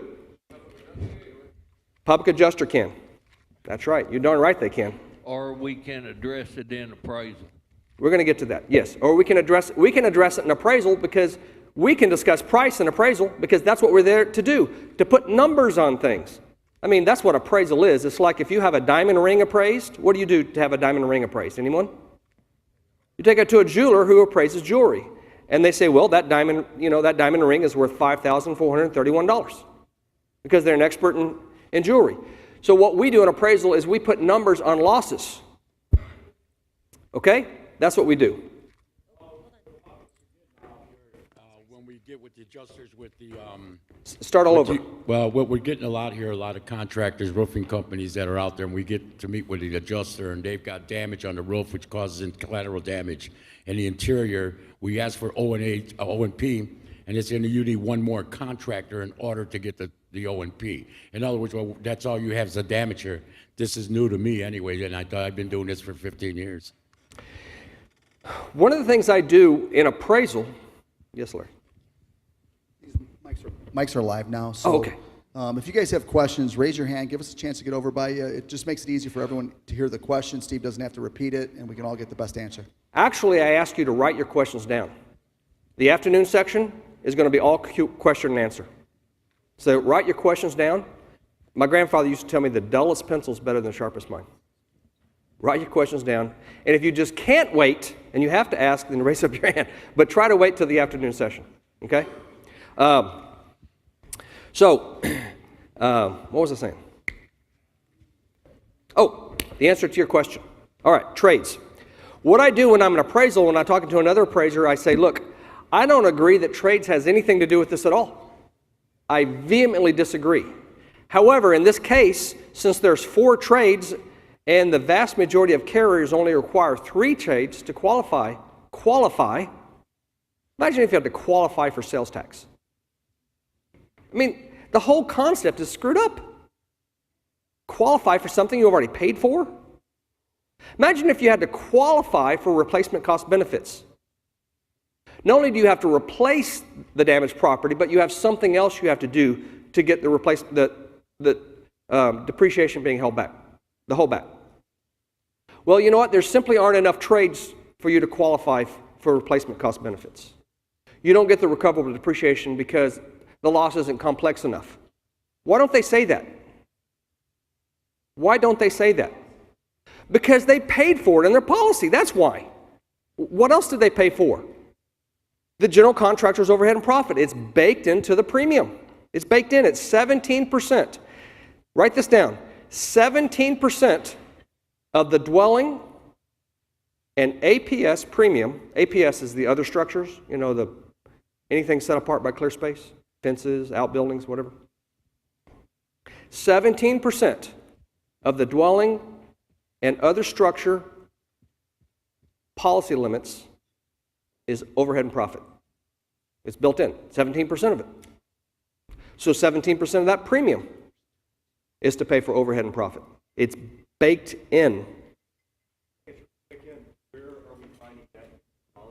It's not in the policy. The policy stands silent, and since it's ambiguous, guess what? Any ambiguity goes to the consumer. So what you can do is you can go to Xactware 360 and take a snapshot or screenshot of the disclaimer, and it says it right there on Xactware 360 that general contractor's overhead and profit is built into the policy limits. It says it right there on the screenshot. Take a screenshot. If you want one, join our Facebook page. Tony, you're going to have to remind me to post this. Join our Facebook page. Go to Facebook and type in Level the Playing Field and ask to join our Level the Playing Field Facebook page. And we're going to post that Xactware 360 screenshot so that you can have that. To show it to the consumer, because you're not going to make price arguments to the adjuster, right? Because we don't public adjust without a license. By the way, you want to join our Facebook because how many people here are members of our Facebook page? Why? Ed, why are you a member? People ask questions to us all the time, and not only do Tony and I give the answers, but you guys chime in and give answers. A whole bunch of really good ones. Tony and I don't know everything. We don't think we know everything. Of course not. We know some things really well, but we don't know everything. So guess what? Ed chimes in a little bit, you know? And other guys, they chime in and they answer some of the questions. And so you join it because it's an excellent forum to learn. Tony and I learn a lot by being on the forum from you guys. We honing our skills. Sure, of course. So go into Facebook and type in level the playing field, and it has like this, bubble level thing with the grass. It says level the playing field.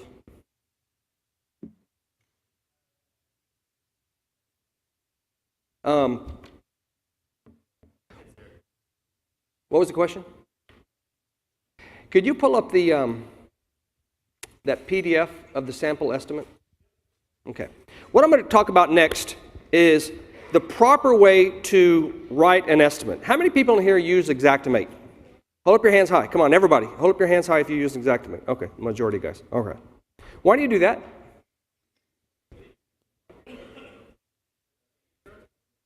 Because the insurance adjuster is already used to seeing estimates formatted that way, and it doesn't confuse him. Is your job to confuse him?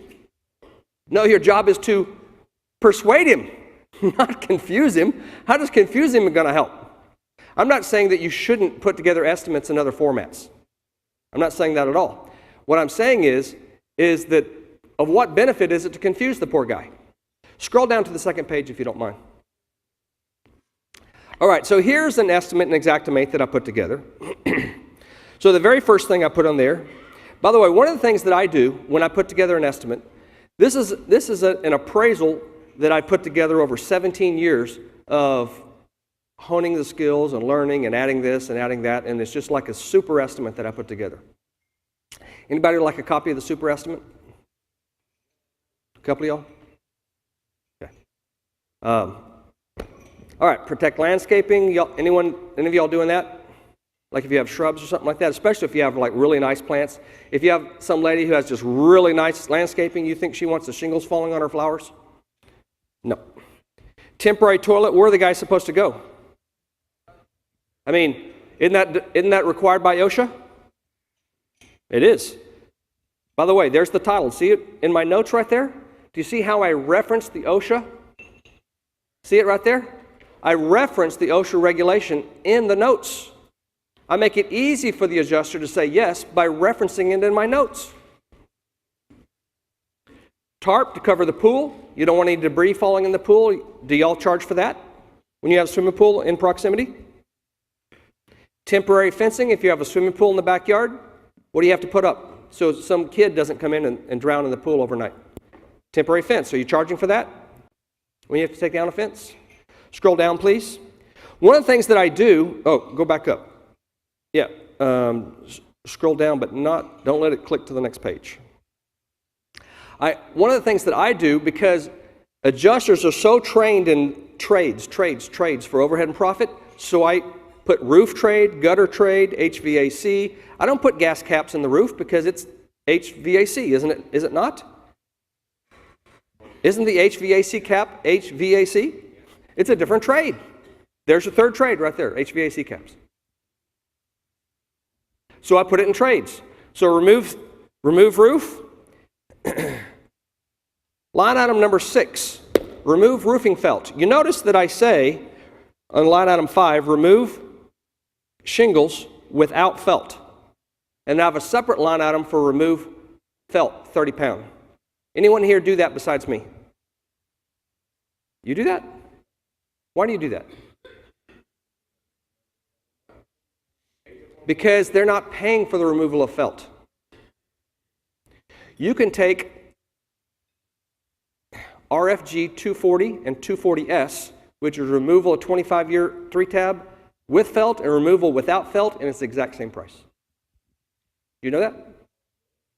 You could take 30-year laminate, 300, RFG 300 and RFG 300S, removal of shingles with felt and removal of shingles without felt, it's the exact same price.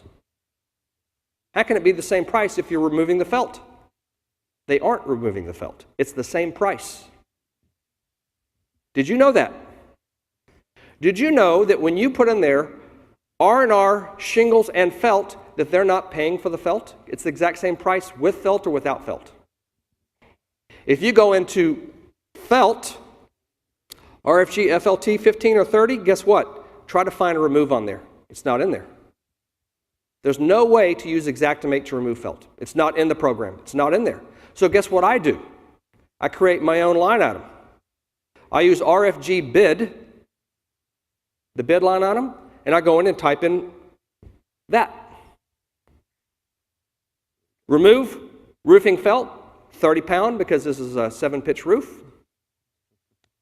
And I figure up a price that's a reasonable price. So what's the argument from the adjuster? Oh, it comes off at the same time that they're tearing off the shingles. Is that true? Why not? Because it's stuck.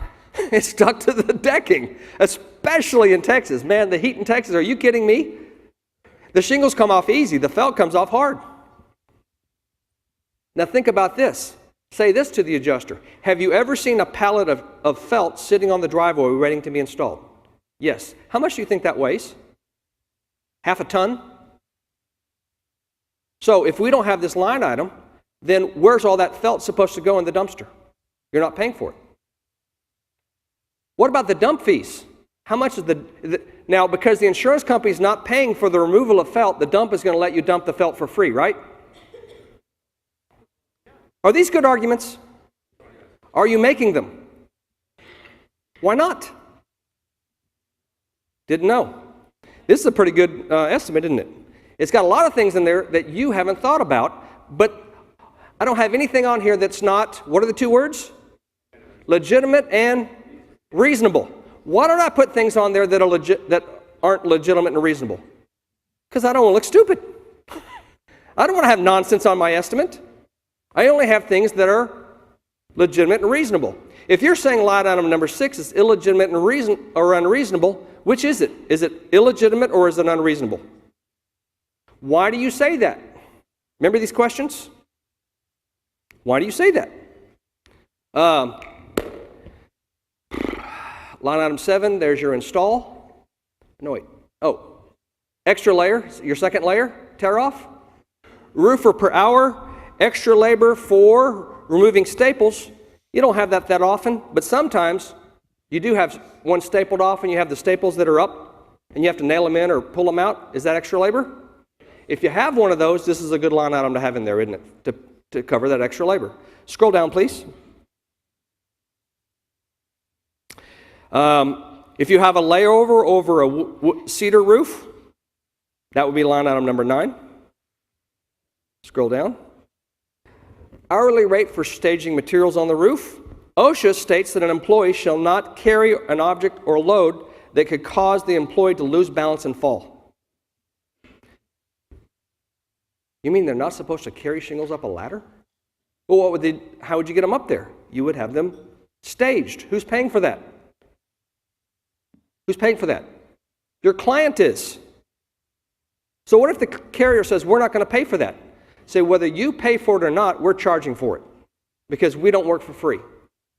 Now, if you choose not to indemnify your client, that's between you and them. I mean, they might sue you for breach of contract. I don't know. But we're going to charge the client for that because we don't work for free. And so it's in your estimate. We're going to charge our client for it. Scroll down, please. Now, if you're going to...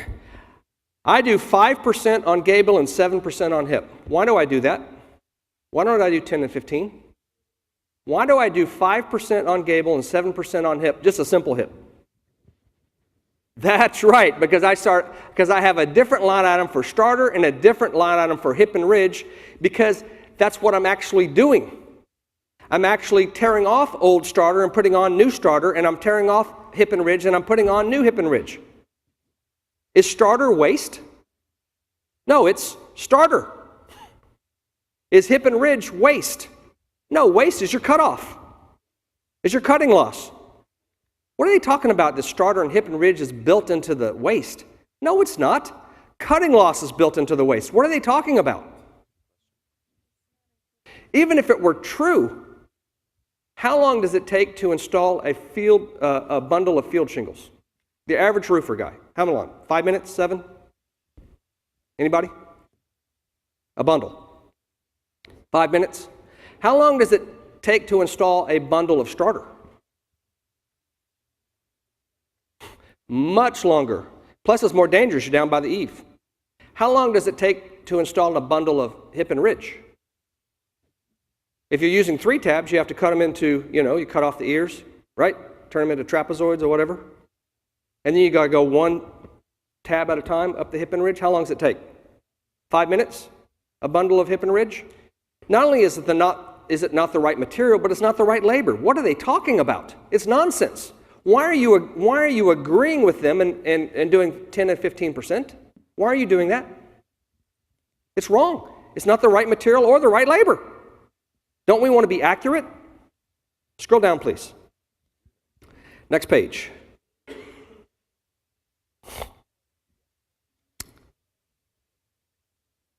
There you go. Includes 7% cutting loss factor in this particular case. And to read that sentence, that paragraph here. This line, this is your install shingles line, right? Replace shingles. This line does not include starter car or hip ridge shingles. It is clear that an Xactimate's item description pane for this line item that it is designed for field shingles only.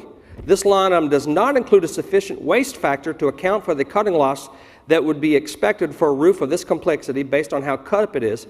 Per Xactimate, the scope of this line item excludes anything not included within their item description. And what is included in replace shingles like RFG 300? What's included? Shingles, nails, labor. That's it. And if it ain't shingles, nails, and labor, it ain't included in that line item. And hip and ridge is not, and starter is not included in that line item. It's not in there. Nonsense. What? Someone want to hand him a... Oh, you want a copy of this? Sure. I'll be happy to give you a copy of this.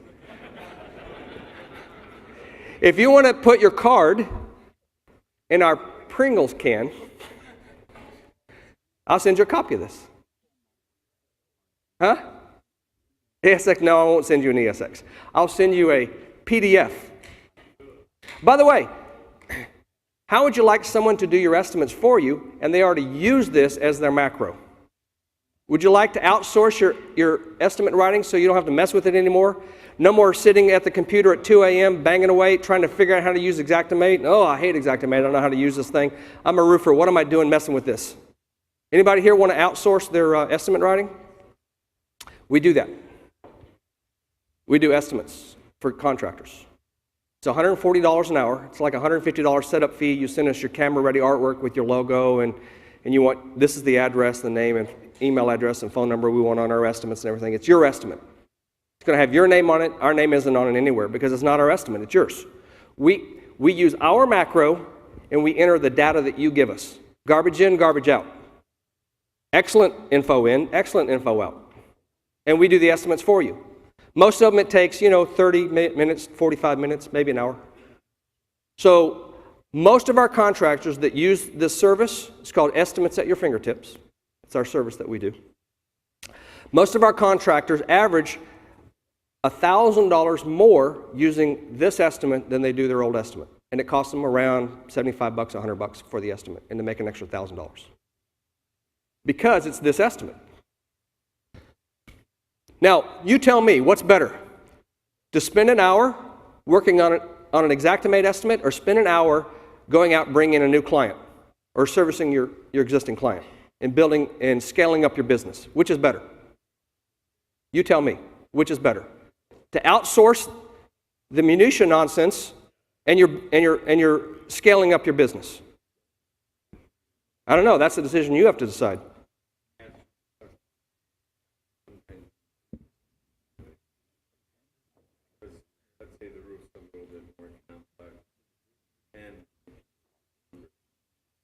Sure. And so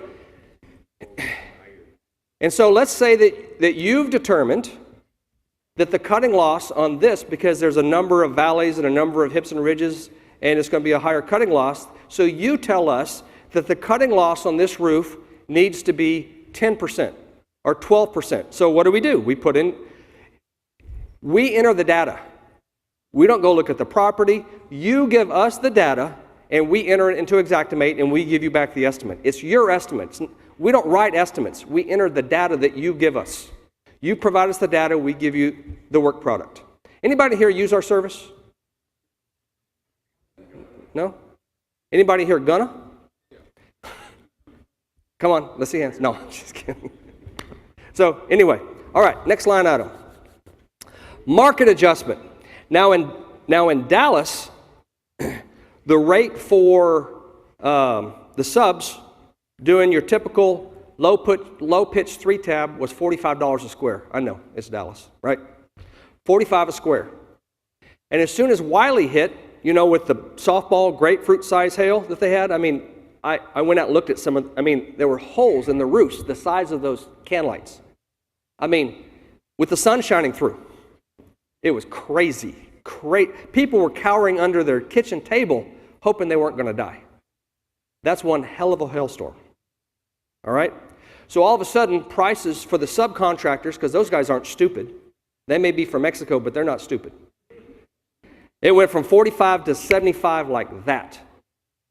Xactimate still hasn't increased it $30 a square, and it's been 3 months. So guess what the next line item is? Anybody read it? What does it say? Roofing market adjustment for labor. $30 a square to account for the increase in price. Are you doing that when there's a price increase and Xactimate is sluggish in getting the prices up to date? Are you doing that? If you're not, what are you leaving on the table? Legitimate money that's owed you because this is the price. That's the price increase. So you have your subcontractor write a letter on their official letterhead, and if they don't have one, you help them create one that's an official letter from them. It's not false, it's true, that this is the market increase. Do the suppliers do that when there's a price increase? Don't you get a letter from the supplier? Allied Products says there's a price increase coming, and here it is, $10 a square or whatever. So now what can you take to the adjuster? This is the evidence. They're an investigator, right? They're investigating the loss. This is the evidence that there's been a price increase from the supplier. Have the same thing from your labor. An official letter on their letterhead saying that there's a $30 increase per square for a standard, 3-tab, low-pitch roof. $30 a square. That's what that one is for. Now, 30-pound felt, of course, for 7-pitch and more. Ice and water shield. Oh, do you do R&R, ice and water shield? No, you don't. You know why? Because it doesn't exist. Only replace ice and water shield is in there. So guess what I put in myself? The remove ice and water shield. Don't you have to put that in the dumpster, and don't you have to pay for that at the dump, the extra weight? Of course you do. Are you supposed to do that for free? Of course you are, the adjuster says. Doesn't he? Remove asphalt starter. Here's our starter course. Round it up to 78 linear feet. Do you round it up to 78 linear feet just like you do in the field shingles, 33, 66, 100? Do you round it up to 78 feet? What about the hip and ridge? Do you round it up to 28? Isn't that the typical hip and ridge on a bundle of 3 tabs? It will do about 28 feet. So round it up in increments of 28 feet, just like the 0.33, 0.66, 0.8, 0.00, right? There's your starter course. Now in this macro, I have several different kinds of starter, because in the macro, it depends on which one I'm going to use. So here's the macro. And then I simply delete the ones that aren't applicable when I'm creating the estimate. Okay. Number 20, I think that is. Boxed gable wraparound returns. You ever have those? Sure. Very small quantity of shingles, but a pain in the backside. They've got those little wraparounds on the front. So add some extra labor in there for that. Drip edge. Why does that say 0.07? It should say either 180, 190, 200. Why should it be in increments of 10? Because they come in sticks of 10 foot. Can you buy a partial stick of drip edge? No, so what are you charging for? A full stick. Rounded up to increments of 10, right? Are y'all guys doing this? Paint drip edge. Actually, that line item is paint trim because paint drip edge isn't in there, so I use paint trim. That's the line item. And then I just changed the name. There's your ridge cap, and then your high profile ridge cap, rounded up to 28 linear feet. Is that the right number, guys? 28 linear feet? 20? Okay. Yeah, it just depends. So let us know what number you'd like to use on your estimates. If you're going to outsource your estimates to us, say, you know what, I want the hip and ridge rounded to the 20 linear foot, then fine. We'll do 20 for you, whatever you want. We're just entering the data. It's your estimate. Charge for steep. A lot of them don't have the remove charge for steep. They just put the replace charge for steep. Make sure you have, scroll down a little bit. You notice that 19.78 is my tear off, 22.75 is my install. Now this is a place where I actually do calculate it at 10% for gable and 15% for hip. I actually do the 10% or 15% here so that we're accounting for the steep charge for the what? Starter and the hip and ridge. So I actually do the 10% for the gable and 15% for the hip on the steep charge and the two-story charge. Then there's your two-story charge right there, 27 and 28. Scroll down, please. Pretty simple stuff. Go to the next page. There you go.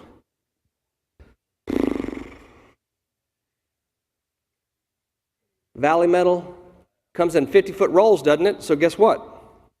I have 0 feet. It should be 50 feet, 100 feet, 150 feet, right? Can you buy a partial roll of Valley metal? Or maybe you use ice and water shield instead, or maybe you use 90-pound roofing in the valleys, whatever you want to use there. Roofer per hour, cuts for open valleys. Are you charging an additional labor charge to make those cuts when you have open valleys? Skylight flashing kit, are you replacing those? It's a whole roof replacement, isn't it? Step flashing. Counter flashing, your apron flashing. Don't forget your apron flashing. Your rain diverters. Your vents. OSHA fall protection. Go to the next page, or scroll down. Yeah, the next page. OSHA fall protection. And then under my OSHA fall protection, guess what I have? I include all of the OSHA where I get this from. There's the OSHA the requirements, including the website where I got this from. So I'm giving the adjuster the evidence, because he's performing an investigation. I'm giving him the evidence necessary to justify this. There's the evidence. OSHA requires it. Here's where you can find it.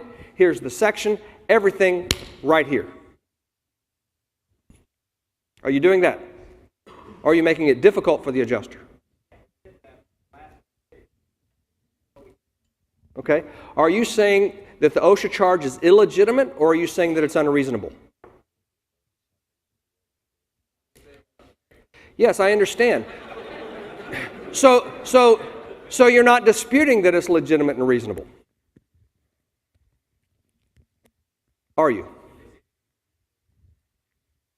Why do you say that? Yes, but I understand. But help me understand your position. Why are you saying that?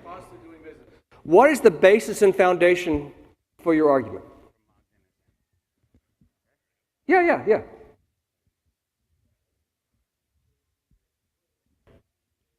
Well, there's the proof. It's required by the federal government. I've provided the proof. The federal government requires me to do this. If I don't do it, you know how much it cost me? $2,000. You think I'm not going to do this? You're crazy. If you think I'm going to do it for free and not charge my client, you're crazy. Now, you may refuse to indemnify your insured. That's between you and them. Have you heard this thing? I've said it before. You may decide to refuse to indemnify your insured. That's between you and them. But I'm going to charge them for this because I have to do it by law. I'm required by law. They'll say bill it on the back end and send in a photo.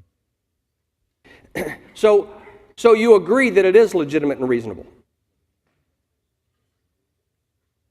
Still say it's unreasonable Why do you say that? because we could walk down the block and find a roof that's going up and they're not doing it. Oh, I know that lots of people do work for free, but I'm not one of those. But my question is, why is it unreasonable? Not whether or not some people down the street do work for free. Sure, there's desperate people do desperate things. We can both agree on that, right? But we're not desperate, so we don't work for free. Do you see how you question skillfully and listen carefully to their answers because you're backing them into a corner? Because it is legitimate and reasonable, is it not? Yes, it's what's more legitimate and reasonable than required by the government? They're going to fine you $2,000 if you don't do it. Marcus, did you have a question? Yeah, what about competitors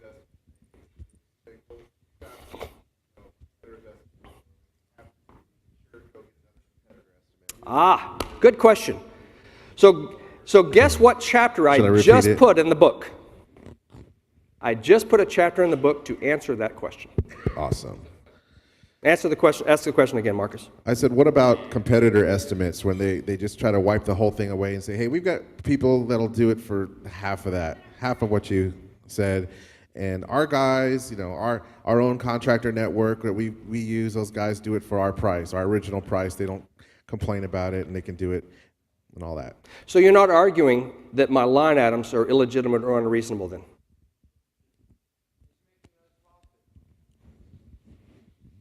Then you're not arguing that my line items are illegitimate and reasonable then? Well, no, they're not, are they? They're not. They're not making that argument. Do you see what they're doing? They're not addressing the question at hand. The question at hand is, are there any illegitimate or unreasonable line items in my estimate? That's the question. And they say, well, we have desperate people down the street that will do it for a lot less. Well, guess what? There's insurance companies that will insure the client for a lot less too. So what? Aren't there insurance companies that will insure your client for less than State Farm or whoever? Yes. So what? Think about this for a second. Okay, there's two contracts going on. There's a contract between the insurance company and the client. That's the insurance policy. And there's a contract between the contractor and the insured, the homeowner, to do the work. Right? Are you a party to this contract over here on the insurance policy? Can you dictate the terms of that contract?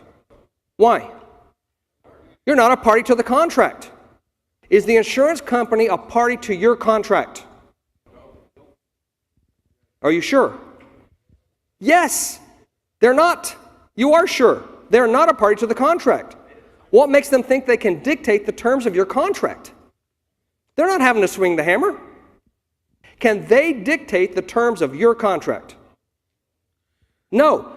So are you trying to dictate the terms of their contract by saying there's lots of insurance companies out there that will insure this for less? Are you doing that?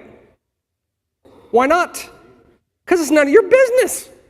What is it your business, the premium that the insured pays? It's none of your business. You're not dictating that. Why are they trying to dictate the terms of your contract? They're not a party to the contract. Their contract is to indemnify the insured, to make them whole. You have a contract. I couldn't give a rip that there's companies, desperate people out there doing desperate things. So what? There's desperate companies out there doing desperate things. The world is full of desperate people. I'm not desperate. So, I have an entire chapter that you have your homeowner read. There's 3 different kinds of storm restoration contractors. There's professionals like me, right? There's storm chasers. They're here today, gone tomorrow. And there's captive adjusters. What is a captive adjuster? Does the name Mad Sky come to mind? Who do they work for, Mad Sky? The insurance company. Who gives them their referrals? Do they bite the hand that feeds them? Do they work for the homeowner? They work for the insurance company. Do they have your best interest at heart? Whose interest do they have? Miss Smith? The insurance company. Do they bite the hand that feeds them? I have an entire chapter that you can have them read so they can understand the three different types of contractors and say, Miss Smith, I would like for you to read this so you can understand the three different types of contractors, and then you can decide which one of the three you prefer to hire. And once they read my chapter and they read about Mad Sky and what's going on with the captive contractors, they won't want to hire them or the storm guys, which leaves the professionals who are doing the work for a fair price, not a desperate price. Does that answer your question? It does, partially, but I'm in a San Antonio market where, let's say my homeowner sees this Xactimate write up, and they've gotten 2 other estimates from people, and it's half. Sure. Then we look like we are a complete, I don't know. So this is what I say. This is what you say, okay? Mrs. Smith, this is how much your insurance company actually owes you. This is what they actually owe you. So you want to get what they owe you, or you want to get part of it? So my estimate isn't a piecemeal roof. Did you bargain for a piecemeal roof, Miss Smith, when you got your insurance policy? The other estimates are piecemeal roofs. Do you want a piecemeal roof? If you do, go with the desperate guys. They'll be happy to put one on for you. We don't do piecemeal roofs. This is how much your insurance company owes you. And if you want me to prove to you that what I'm saying is true and what the adjuster is saying is false, write this letter right here. It's the interim letter, which is in my book. Write that down, interim letter. And the interim letter is a letter from the insured to the carrier that asks this question. If there are any line items on my contractor's estimate that are illegitimate or unreasonable, please tell me what they are and explain how you arrived at your conclusions. Don't give me corporate speak, we don't pay for that. This is what the letter says. I'm not asking for that. What I'm asking for is if you are stating that there's a line item like remove felt, if it's illegitimate or unreasonable, explain how you arrived at that conclusion. And guess what answer they're going to get back? Nothing. They will refuse to answer the question. You just proved to your homeowner that what you were saying was true because they didn't answer the question, because they didn't want to. You just proved to your customer that what you're saying is that every line item on your estimate is legitimate and reasonable, and that what they were saying is false. You just proved it because they refused to answer your letter and answer the questions. If they were illegitimate and unreasonable, then they would have answered the questions and they would have stated why. And their refusal to do so is prima facie evidence that what I'm saying is right. Ooh, that's good stuff. Who does the letter come from? You? No, you're not a party to the contract. Who does it have to come from? The homeowner. They're a party to the contract with the insurance company, right? It can't come from you. You're not a party to the contract. You can't get in between on this contract. You're not a party. You can educate them. You can give them sample letters. It's a sample letter. Okay, guys, we're going to break for lunch. Anybody here hungry? Hey, guess who's buying lunch? Me. No. Allied is buying lunch for everybody. All right, this afternoon we're going to talk about appraisal. Inside your homeowner's policy, inside your auto policy, and if you own a commercial building, inside the commercial property policy, is an appraisal clause. It's a hidden clause put in the policy by the insurance company so that they can use it if there's a dispute over the amount of the loss between them and the insured.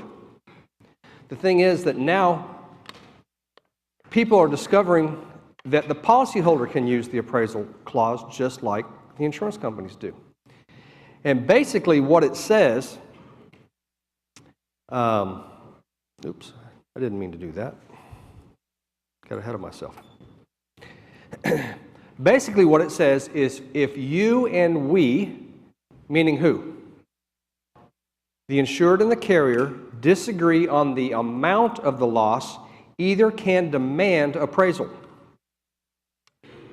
Each party will select an appraiser, and the two appraisers will select an umpire. If the two can't agree on an umpire, well, they have 20 days to name their appraiser. Once the demand is sent in, within 20 days, they have to name their appraiser. And then the first thing the two appraisers do is name an umpire. If they can't agree on an umpire within 15 days, then either party can go to a judge and have them appoint an umpire. The umpire he's the tiebreaker in case the two appraisers can't agree. Then the policy says,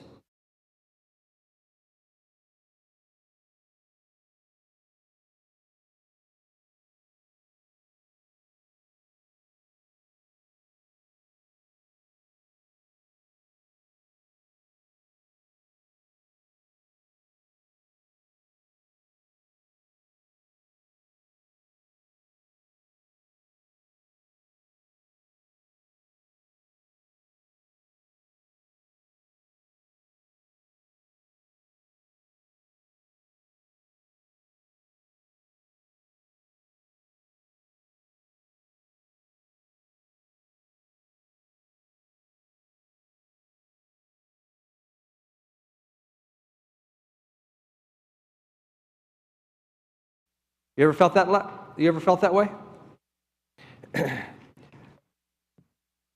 The problem is, if the downside of a public adjuster is that they're dealing with the exact same claims department that you are.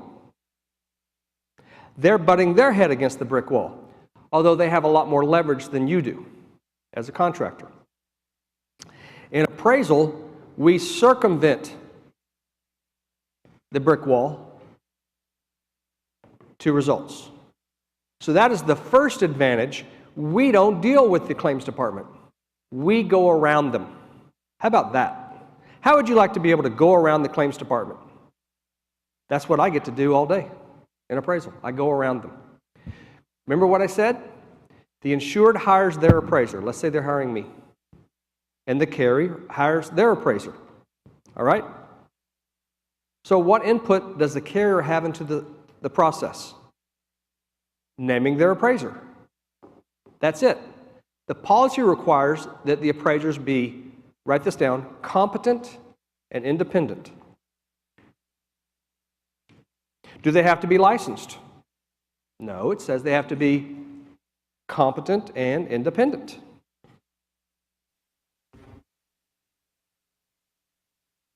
Independent means that their client isn't telling them what to say, think, or do.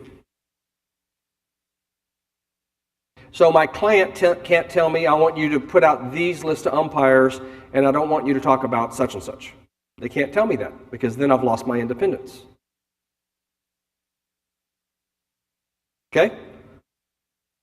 So, once the carrier has named their appraiser, they have zero input into the process. Sometimes some insurance companies love to be control freaks, and they want to limit the scope of the appraisal, or they want to say this or they want to say that. Guess what? I tell them, you know what? You guys can butt out.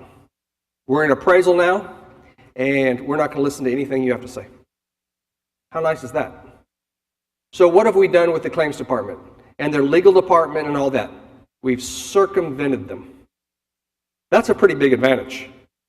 Number two, independence. We touched on this. Independence is the state or condition of being free from dependence, subjection, or control. Sometimes the carrier starts instructing their appraiser what to say, think, or do. We have a lot of experience doing this. I've been doing this 17, 18 years. Tony's been doing it 45 years. We can tell when they're starting. Let me give you a quick example. So I was on a roof, and an appraiser said, Allstate wants 13 hits per square to total a face. I said, yeah, the insured wants 3 hits per square. Our silly clients, they could want a great many things, couldn't they? How about we be independent and we go with the old standard for a laminate roof, which if you've been doing this any time at all, you know it's 7 hits per square. We just do that. And he goes, yeah, you're right. They can't tell him 13 hits per square. They can't be instructing him because he's lost his independence. He's becoming dependent on them. So that's a huge thing. So in other words, they can't just be a mouthpiece for the carrier. The whole purpose of appraisal is a new set of eyes that we don't have an axe to grind. See, I'm not trying to get extra money for the contractor or the insured, and they're not trying to save money for the carrier. We're supposed to be a set of independent eyes, guys that really know what they're doing. They've been doing this a good long time. They can go out there and say, look, this is what they should have agreed to all along, had both parties been reasonable, competent and reasonable. And then we come up with the amount. This number of shingles, this linear feet of gutter, this square feet of paint, and overhead and profit, of course. Low cost. The third advantage of appraisal is that it's relatively inexpensive.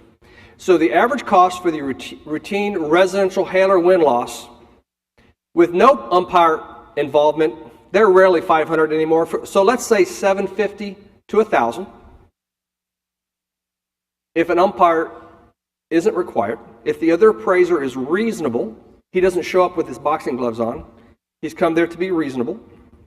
About 50% of the time, it used to be 90% of the time, it's about 50% of the time, they're reasonable and we're able to come to a conclusion without an umpire. And you can expect on your typical residential hail or wind loss about $750 to $1,000. If an umpire becomes involved, then it's going to take more hours for us to be able to do it, so we're going to charge more money. You can expect $1,000, maybe $1,500, plus our share of the umpire fee. So it could be $2,000, couldn't it? So if the umpire's charging $1,000, each pays their half. So let's say that it takes a whole $1,500 plus $500 for the umpire fees. It costs $2,000 to go to appraisal. So let's say that you're at $20,000 on this loss and the carrier's at $12,000. So what's the spread? $8,000 spread. The very first question we're going to ask you, if you say you want to go to appraisal, you have a client that wants to go to appraisal, we're going to ask you this: what's the spread? If your spread is $3,000, it's going to cost you $2,000. Is that a good return on investment? No. You need to just move on and find another client, right? But if you got a spread of $10,000, or in this case $8,000, is it good investment to invest $2,000 in 2 or 3 months to get back $8,000? What if we get you 6 instead of 8? What is, instead of you had 12 and now you have 18? You're trying to get 20, but you have 18. Is that a good return on investment? It's a great. You tell me where I can invest $2,000 and get back $6,000 in 2 or 3 months. Where can you do that? That's a pretty good return on investment. So I've got one right now. It's a strip shopping mall in Dallas. The carrier, their most recent offer to settle the claim is $8,000. So my appraisal right now is $2.8 million. Because that's what it is. I think we'll probably settle it probably in around 2.5. Do you hear how much? What did I say they started out with? $8,000. Our fee is probably going to be about $25,000. Maybe 30. That's less than 2% of the increase. Is that a good return on investment?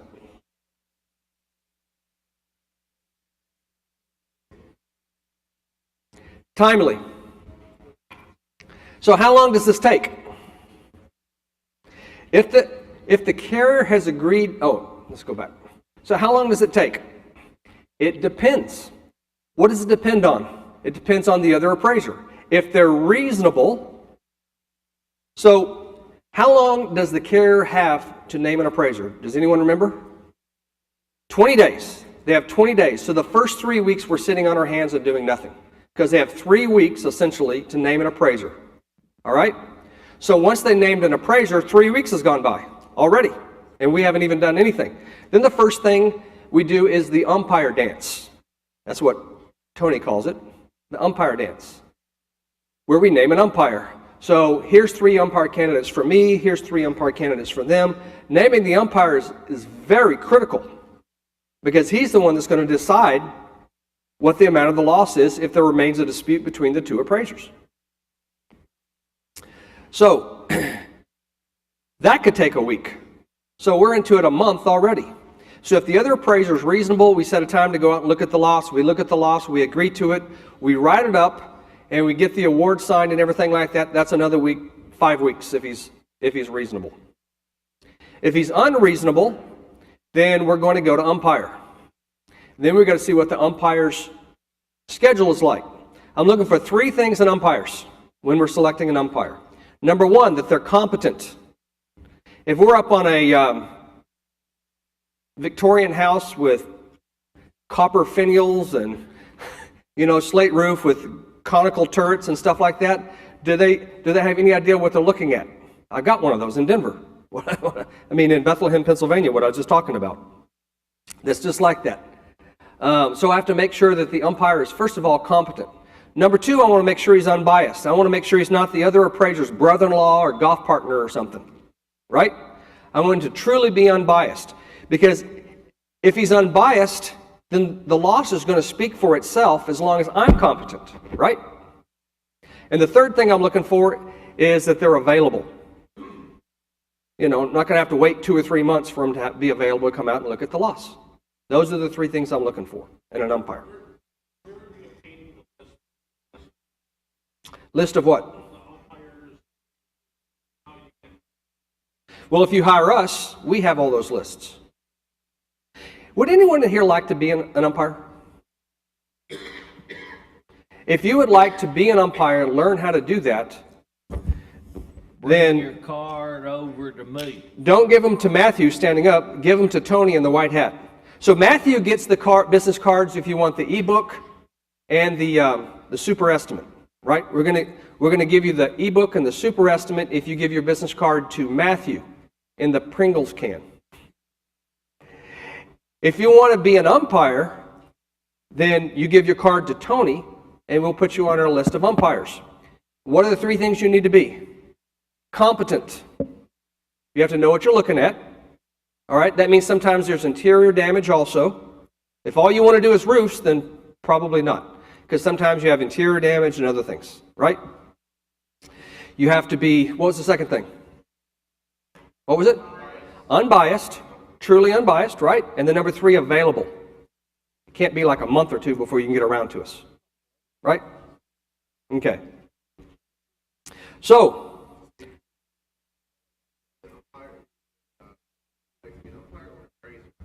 umpire. If you want to be an appraiser for us, then come and visit with me afterwards. I know it's confusing. All right, so write this down. So if you want the ebook or super estimate, then you're going to give your business card to Matthew. If you want to be an umpire, give your business card to Tony and talk with him. If you would like to be an appraiser for us, then come and talk with me afterwards. Or all 3 of us. All right. So, how do you know whether or not a loss will go to appraisal or not? If the carrier has agreed to pay for anything, it's appraisable. Why is that? Because the carrier has extended coverage. Let's say that you have a hail loss, and they pay for 2 HVAC caps, and that's it.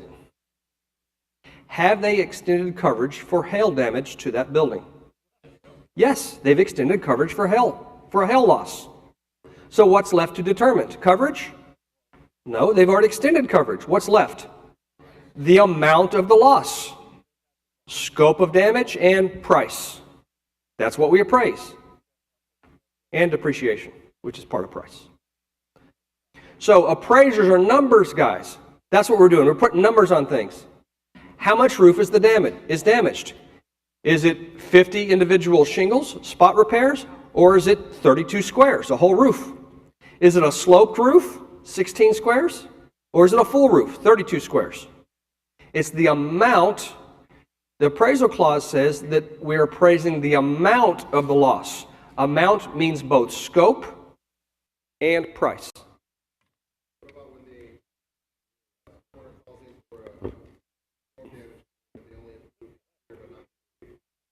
Have they extended cover? So the question is, what if they only cover the interior and not the roof? What does that say? If the carrier has agreed to pay for anything, then they've extended coverage for hail damage, because what was the claim? For hail damage. And once they've paid for something, they've extended coverage, haven't they? Once they've extended coverage, there's no longer a coverage question. They've agreed to that. The only thing in dispute now is the what? The amount of the loss, which is scope and price. So write that down. The amount of the loss is what we appraise, scope and price. And we also determine depreciation. Okay? What if the only thing in dispute is price? That's what's known as a desk appraisal. I can do it from Dallas. I don't even have to fly out here or nothing. I was in Wisconsin. I was in Sheboygan Falls. Anybody heard of Sheboygan Falls, Wisconsin? I was in Sheboygan Falls, Wisconsin last week looking at a condo complex that's an appraisal. The other appraiser agreed to half the roofs, and the others, he said, I don't think that there's enough hail damage on them to warrant replacement, spot repair. So we're going to go to umpire on the other half. So we agreed to 6 roofs, and the other 6 are going to umpire. So guess what? These 6 are off the table. Those aren't in dispute. We only bring our dispute to the umpire. Same thing, if the carrier has agreed to the roof, but not the interior damage, then the roof is off the table. The only thing in appraisal is the interior damage. What if it's only price? The only thing in dispute is price. What if the only thing in dispute is general contractor's overhead and profit? That's price, isn't it? Isn't that the amount of the loss that's in dispute? Yes. So we do that from our desk. I mean, why do I need to fly out to Chicago to discuss general contractor's overhead and profit? There's nothing to go to do a site visit. So we do an appraisal on general contractor's overhead and profit, and we win. Why do we win?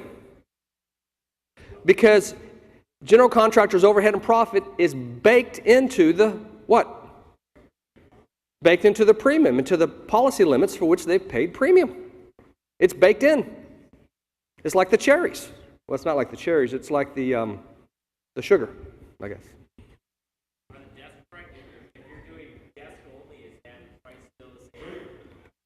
It's still the same price. It just won't take as many hours. I mean, it's not going to take as many hours because I don't have to drive out there to the site and do a site visit. So it costs less. Everything is exactly the same except we don't do a site visit. Everything is exactly the same. And now if the other appraiser wants to do a site visit, knock himself out, but we're not going to revisit things that are no longer in dispute between the insured and the carrier. Yes? I knew this was going to come up. What happens if the carrier refuses to go to appraisal? Well, have you afforded them an ample opportunity to settle the claim? Because there's some court precedent that says that you have to give them an ample opportunity. Once you've, for sure, one thing is for sure, if you've asked for if the insured has asked for a reinspection, that has met that standard. So, if they still refuse at that point, see, their refusal at that point can say that it's not ripe, which is a lawyer term, not ripe for appraisal because you haven't afforded them an ample opportunity to settle the claim. Fair enough. Okay, then we ask for a reinspection. They can refuse to go to reinspection. Guess what?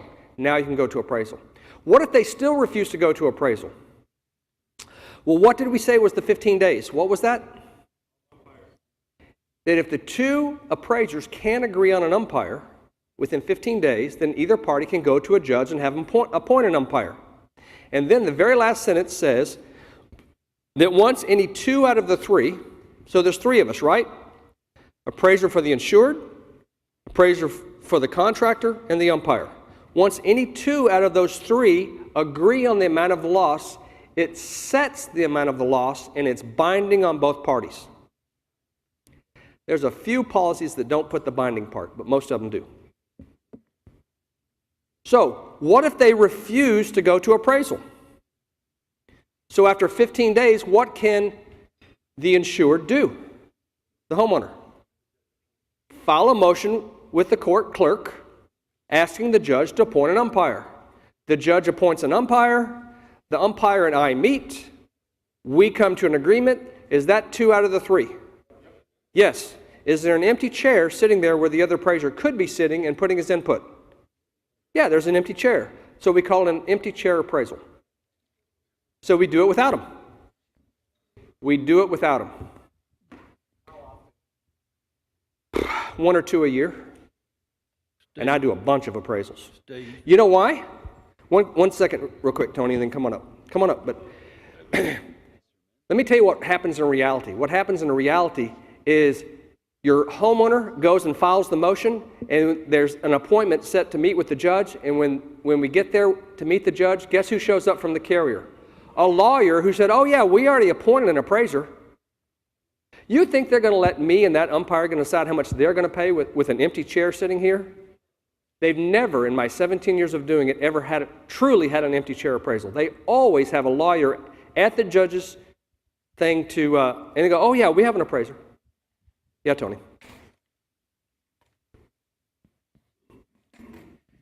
If the appraisers that you are using know what they're doing, you will very seldom have a situation where if the appraisal, or if it's ripe to go to appraisal, that you cannot take it to appraisal and obtain a proper award that is paid and dealt with. Have we had any appraisals that have ever been overturned? Nope, we've never had one overturned. I never have in almost 40 years. 17, 18 years. If you guys are trying to do your appraisals yourself, you'll learn through experience how to address this. We personally recommend that you use us or somebody else that knows what they're doing on the thing. Yeah, this is no time to find a bargain basement appraiser because you're stuck with the result. I mean, if you hire an appraiser, your spread is, they're at 12 and you're at 20, and you get 13, guess what you're stuck with? 13. Yeah, but we saved some money on buying a cheap appraiser. Well, guess what? It's the same thing. I mean, isn't that the battle that you guys have going on, that they want to, your client wants to hire a cheap roofer? Yeah, but we can save a little money. Won't you do it for their cheap price? No, we're not desperate. No, we're professionals. We won't do it for that cheap price. No, I won't. We don't piecemeal roofs. Guess what? Same thing with appraisers. Are there guys out there that will do it cheap? There probably are. Are there guys charge more than us? A few do, but most don't. But we've been doing this a really long time, and we know what we're doing, and we get results. And what is it that you want? Results? Is that what you want? Then hire someone that gets results. And are we the only guys in town? Of course not. But they're not putting on free training things for you guys, are they? So why are we doing this for free? I've had people ask me today, why are you doing this for free? What's the deal? One of the things that I noticed, every successful businessman I've ever known, they built their business on relationships. Isn't that true? So we're investing in a relationship with you. We're the first ones to invest in you by putting this on. We're priming the pump. Have you guys ever seen one of those pumps? You have to pour water in first to get water out. We're pouring the water in today. We're doing an investment in you. So if we're the go-to guys, if you have questions, you read our ebook and you go on our Facebook page and you put, you post your questions on there and stuff like that, and then you have one that goes to appraisal, who are you going to send it to? That's why we're doing this. Well, and kind of my West Texas version is you can talk to a lot of people and they say, give us money. Well, we're throwing our money down first by trying to educate y'all and help you the same way that Allied is, etc. we're in it for value, we're in it to help you, and whenever, again, in appraisal, you get what you pay for, and I see an assortment of questions running back and forth over the Facebook site where I just look at it and I shake my head and I say, well, they must be trying to go to appraisal or not doing it properly themselves because they're not obtaining proper results. I've had multi-million-dollar commercial where insurance company has lawyers out the wazoo on the thing and they've tried not to go to appraisal, but every time they're not successful. And so, you know, anything we can do to help you.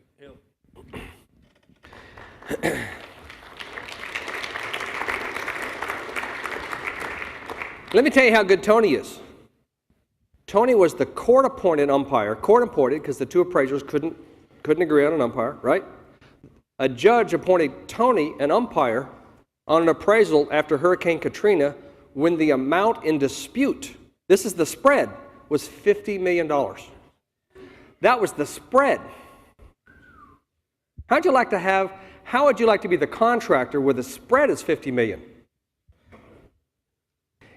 You're not going to recommend that your client hire a bargain basement appraiser, would you? All right, so what was the outcome?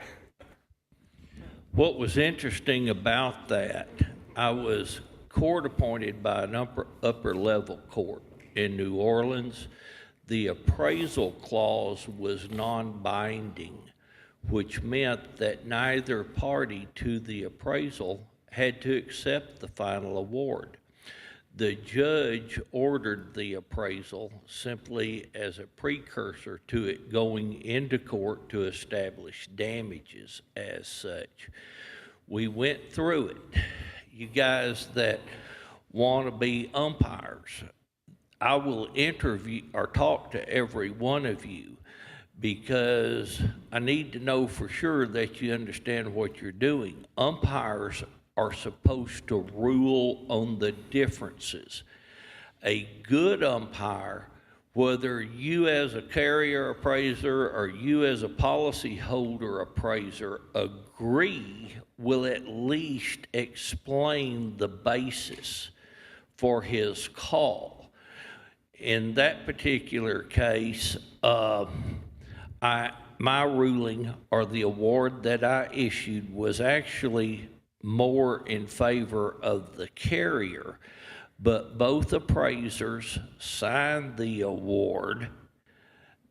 Neither big law firm contested the award, and the carrier paid the additional several $1 million within 10 days.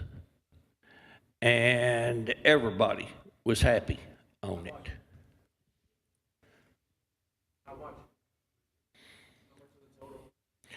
Okay, that's a catch question. And what happens is you get a $50 million dispute, such as this. Oftentimes there's multiple properties.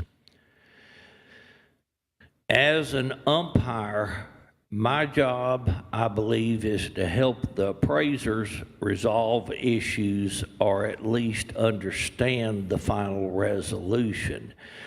So on a actually it was 3 very large residential communities that were part of this, after we talked, the 2 appraisers worked it out between themselves, and therefore it was off the table. Okay, then we had, I think it was 10 strip shopping centers, and about 80% of those, they reached separate agreement on. Whenever I issued my award, the actual award was for about $12–13 million on what was remaining on the properties. That answer your question? Okay. So, what claims do you send to appraisal?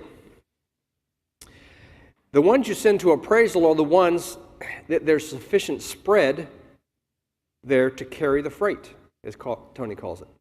In other words, If you have a $5,000 spread or less, then you're not going to want to take it to appraisal. Now, Matthew's going to be doing a bunch of the appraisals around here. He lives a couple hours away. So initially, we won't be taking any residential appraisals less than a $10,000 spread, simply because he's got a couple-hour drive to get over here to get to the site location.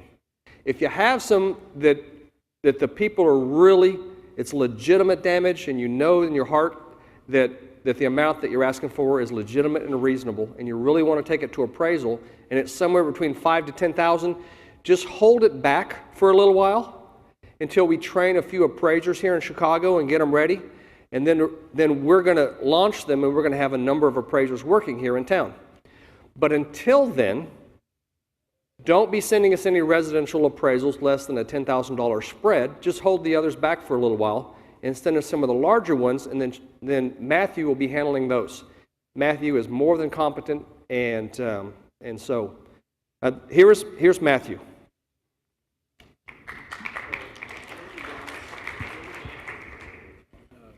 One of the guys had asked about having some that don't require a scope, that are price only, and so where's Chris?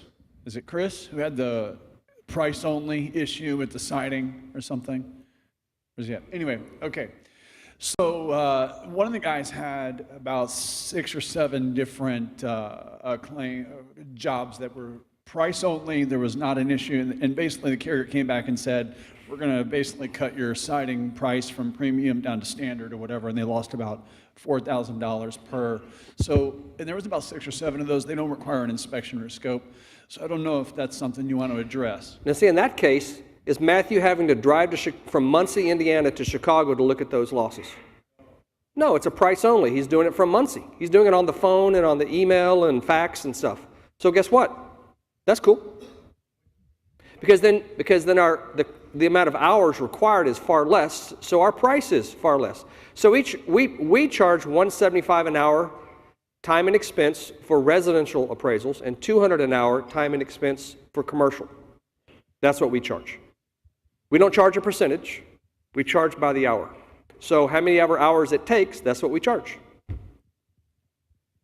And over the years, we've learned to be very lean and to keep the cost down for our clients because we want to do repeat business, not just, you know what they say about, do you want to be a pig or you want to be a hog? We don't want to be pigs. Now, is this similar to hiring a public adjuster where I know that the customer has to invoke the appraisal, but once that happens, then is it the contractor who's paying you? Okay, good question. Is the contractor a party to the agreement, the contract, the insurance policy? It's between who?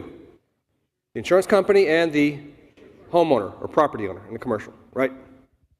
So who can demand appraisal? Can the contractor demand appraisal? No, because he's not a party to the contract. So can the PA? No, he's not a party to the contract. Actually, Tony, can a PA...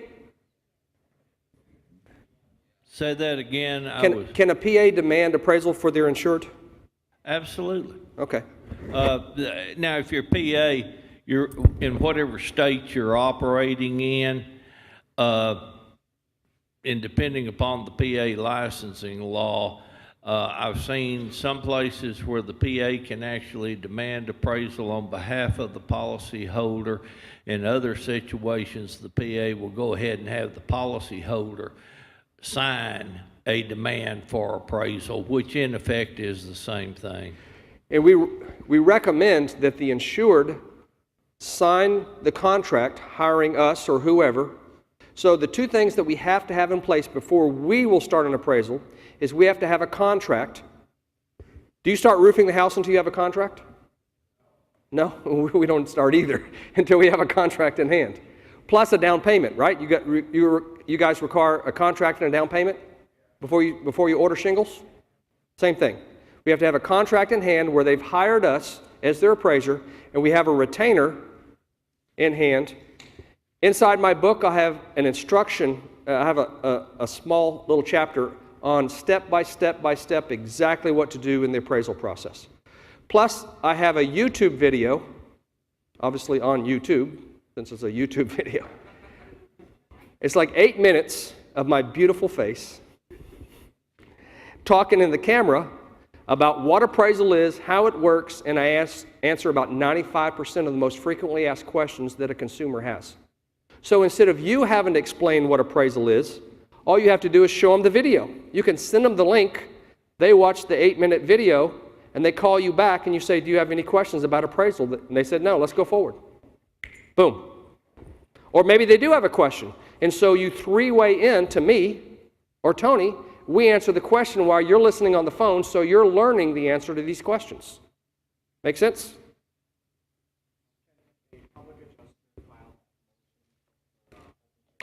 No. A public adjuster cannot file a motion in court because it has to be done by a lawyer or the insured. You have to either be the claimant or represent them. And a public adjuster can't do that. It has to be a lawyer. You can't have an attorney do it. Absolutely. A lawyer or the insured themselves have to. Now, the filing of it, to take it to the clerk's office, I mean, you can take it down to the clerk's office and pay the $200 filing fee or whatever it is at the clerk's office. I mean, anyone can do that. But it has to be written. It has to be signed by the insured. Or an attorney, not the PA. Because this is court realm. This isn't out here in PA land. This is lawyer land. And in lawyer land, you have to be a lawyer.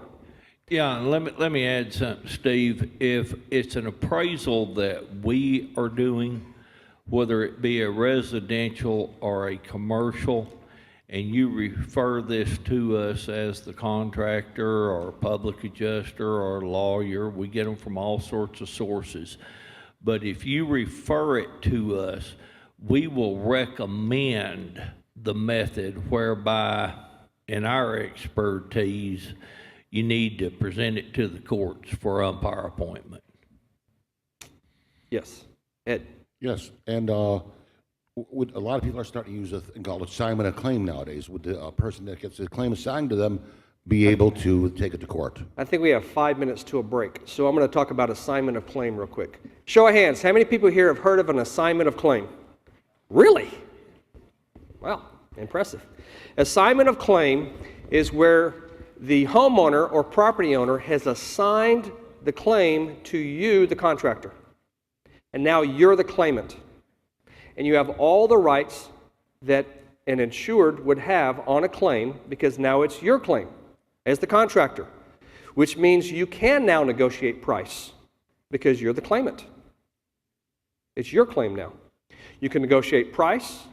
You can demand appraisal, although we recommend that the insured sign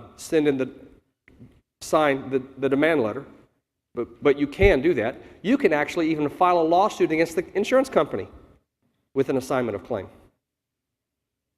You can do anything the insured would do. The insured is still the beneficiary because they're going to get the work done, but guess whose name the check comes in? Yours. ABC Construction is the name on the check. Not ABC Construction and XYZ Mortgage Company. ABC Construction is on the check. And it's mailed to you. Ooh, that sounds interesting, doesn't it? How do you get one of those? Write this down. Well, there's a number of ways you can get it. Actually, the assignment of claim verbiage isn't that difficult. Ed was able to find it. But the problem is, when you send the assignment of claim to an insurance company, what are they going to say? We don't recognize your assignment of claim. That's right, they do it every time. No duh. Of course, are they going to lay down? Do you really think they're going to lay down? Give me a break. Of course they're not going to lay down. They're not going to lay down with my stuff. But will it work if you keep using it and you hone your skills and you learn how to ask these questions? Are you going to ask them right the first time? No. You're going to stumble all over yourself and mess up, and you're going to get better and better at this, and you're going to back them into the corner, and pretty soon you're going to find out that this stuff really starts to work. Same thing with the assignment of claim. They're not going to lay down. So that's the reason why the assignment of claim by itself is really worthless. You have to have a law firm standing behind you enforcing it. So write down NIRC. Joe Radcliffe, R-A-D-C-L-I-F-F. Joe Radcliffe, R-A-D-C-L-I-F-F, Joe Radcliffe, the National Insurance Restoration Council.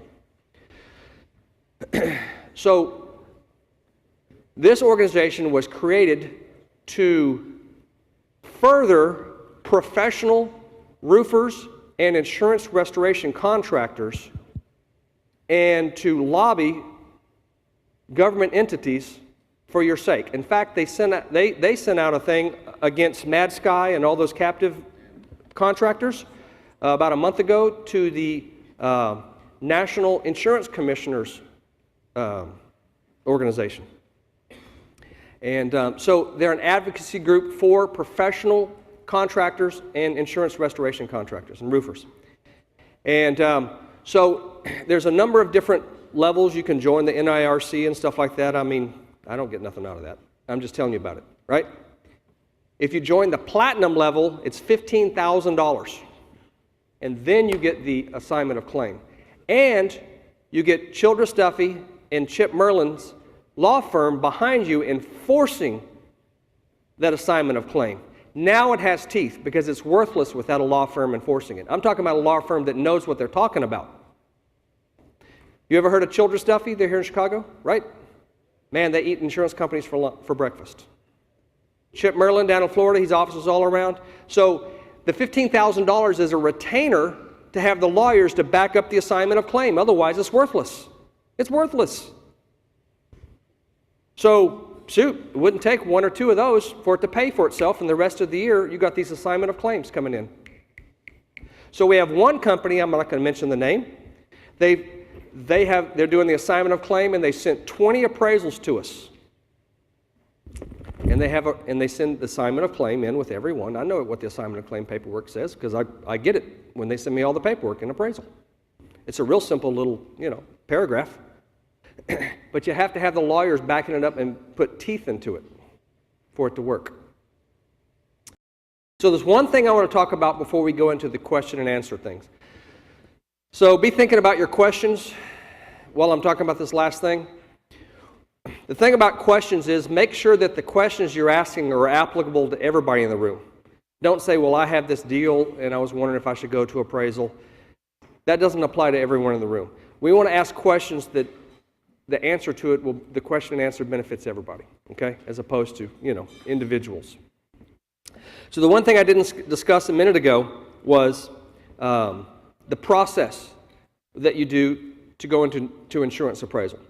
So the first thing is you have to explain what appraisal is to the client. So use the YouTube video, and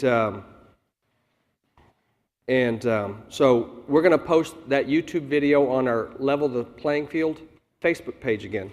So to join our Facebook page, go to Facebook and then type in the search thing, Level the Playing Field. You'll pull that up.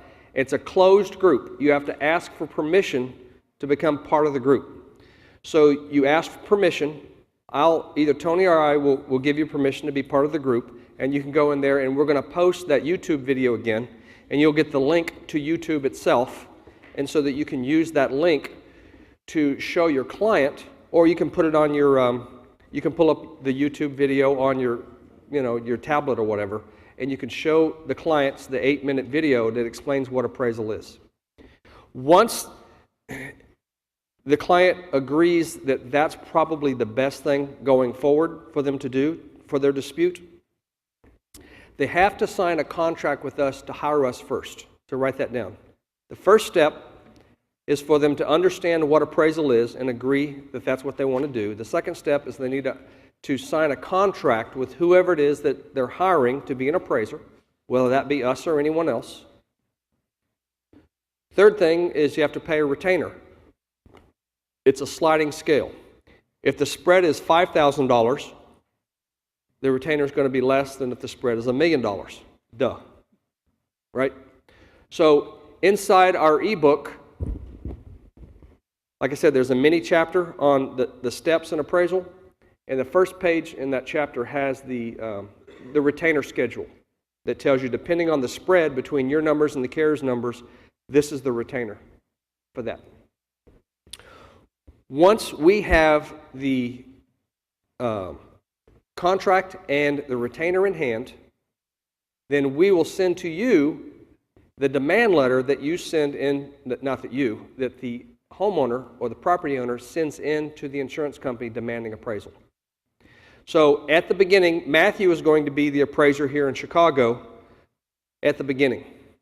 And then we're going to be put on some other appraisers as we start to get busier here. All right? I'm sorry?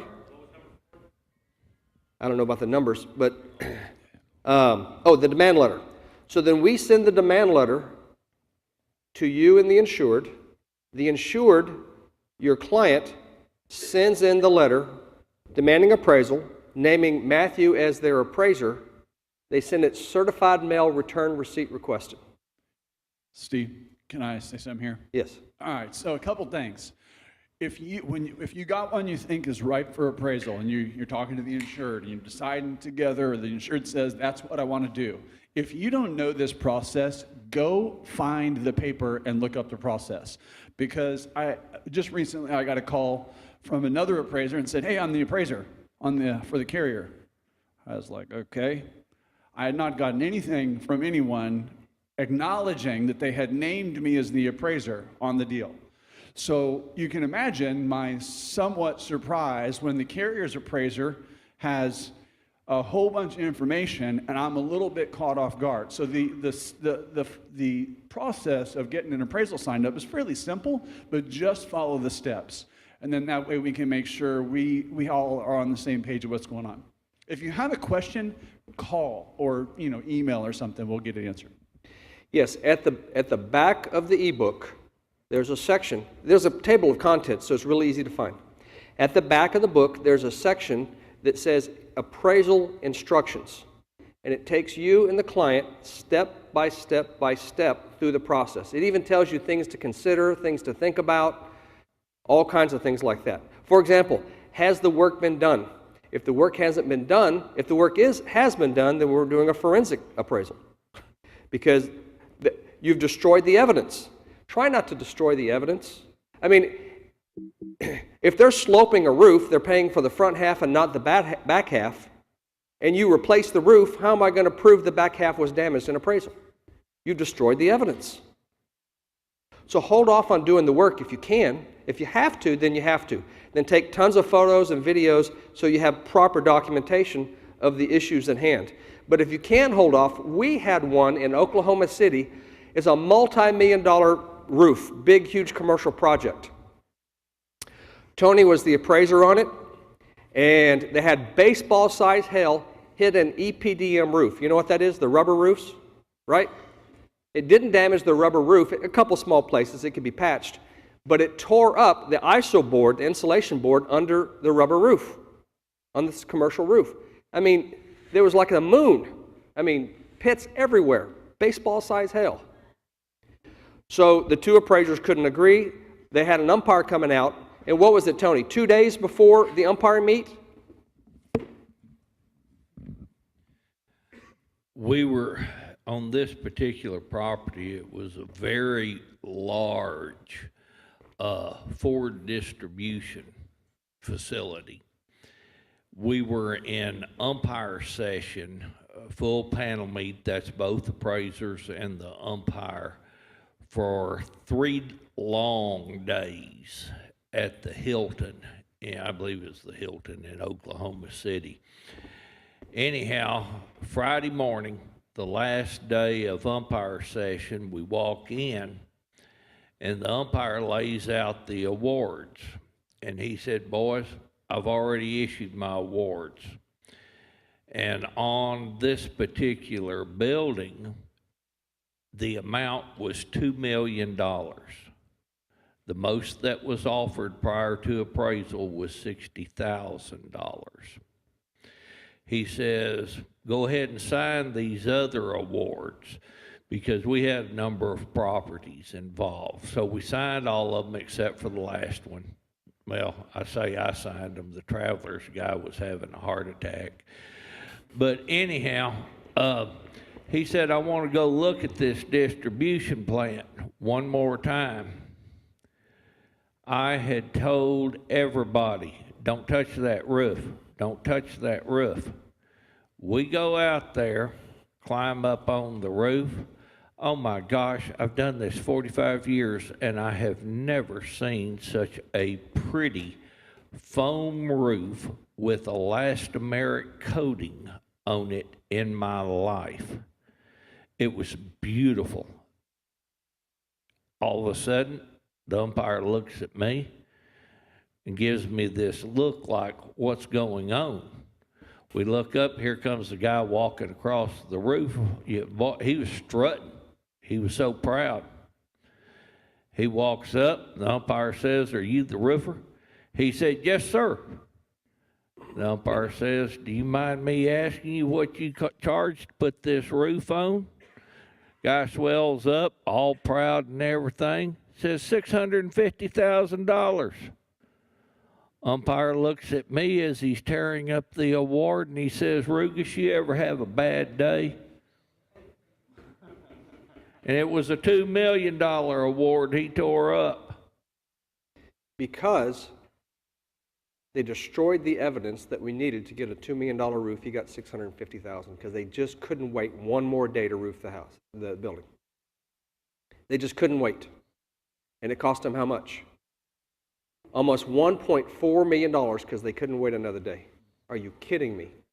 Because they destroyed the evidence that we needed in appraisal. Don't do that.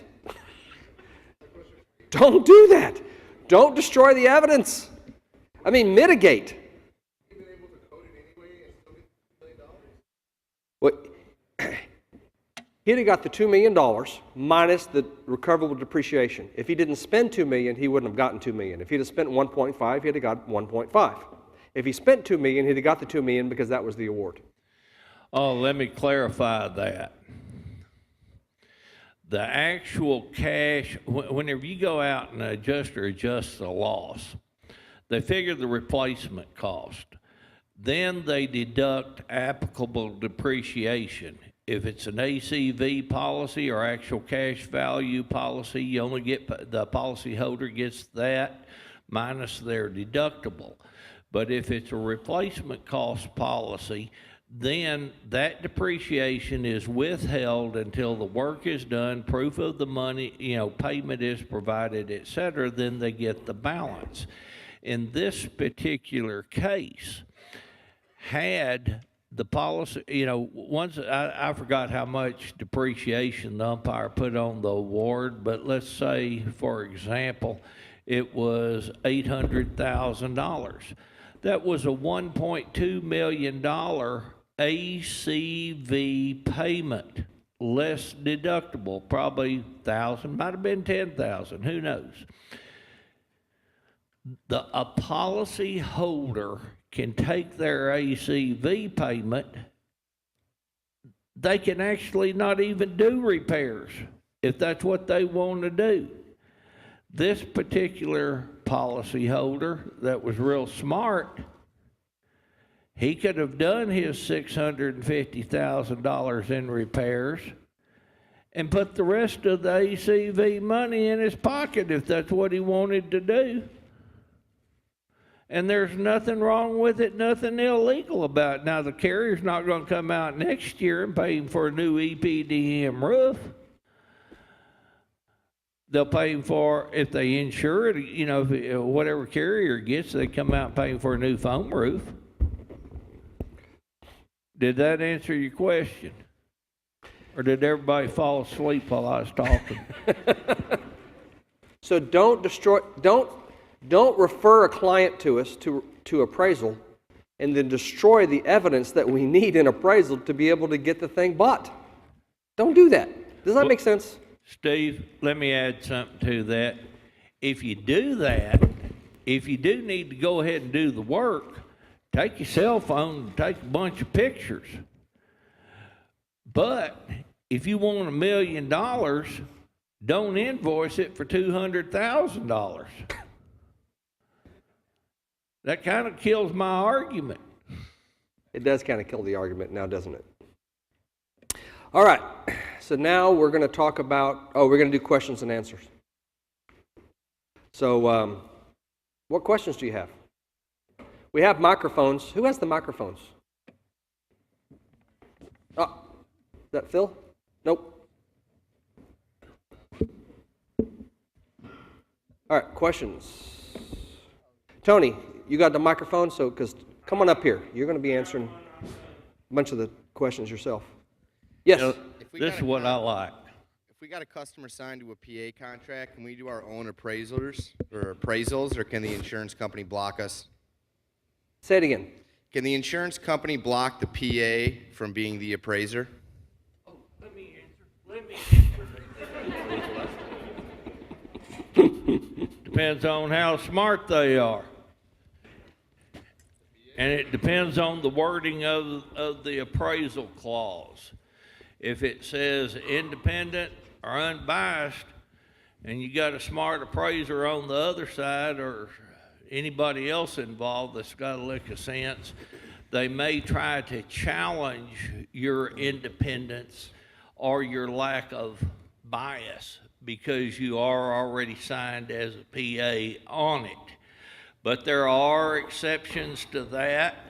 And for example, in Florida, the clauses say about the same thing, but through precedent over literally the last 20 years, in Florida, PA can act as their own appraiser, or an adjuster could act as the appraiser, etc.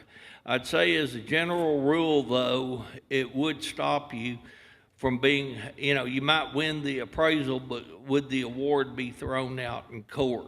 I think you're better off being safe. Ooh, let me add something to that. I had a situation where, in Dallas, where the adjuster was named as the appraiser. You can't be much more non-independent than having been the adjuster on the loss. He's certainly not independent. He's the one that wrote the estimate that we're disputing. How less independent can you get? So I had the insured to file a complaint about his lack of independence, and that's on the record, and they decided to let him go ahead and be the appraiser anyway. Man, that's the best of all worlds. So if we win, which I did. But if we'd have lost, we could have had the entire thing overturned for cause because his lack of independence, and our insured complained about it. And it's on the record that he complained. So guess what? If we would have lost, which we don't, we could have had the thing overturned for cause. We win coming and going. Next question. Yes, in the back.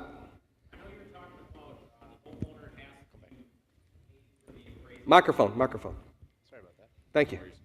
Hey guys, if I you, know you- if you I know could, you said raise your that- hand, we'll get to you with the microphones. All right.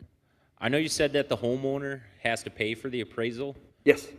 If they're unable, are we allowed to offer You mean they're broke? payment? You mean they're broke? No, I'm just saying, can you offer as a contractor to pay for the appraisal? Tony is. Okay. I've been real quiet, so I feel the urge to talk.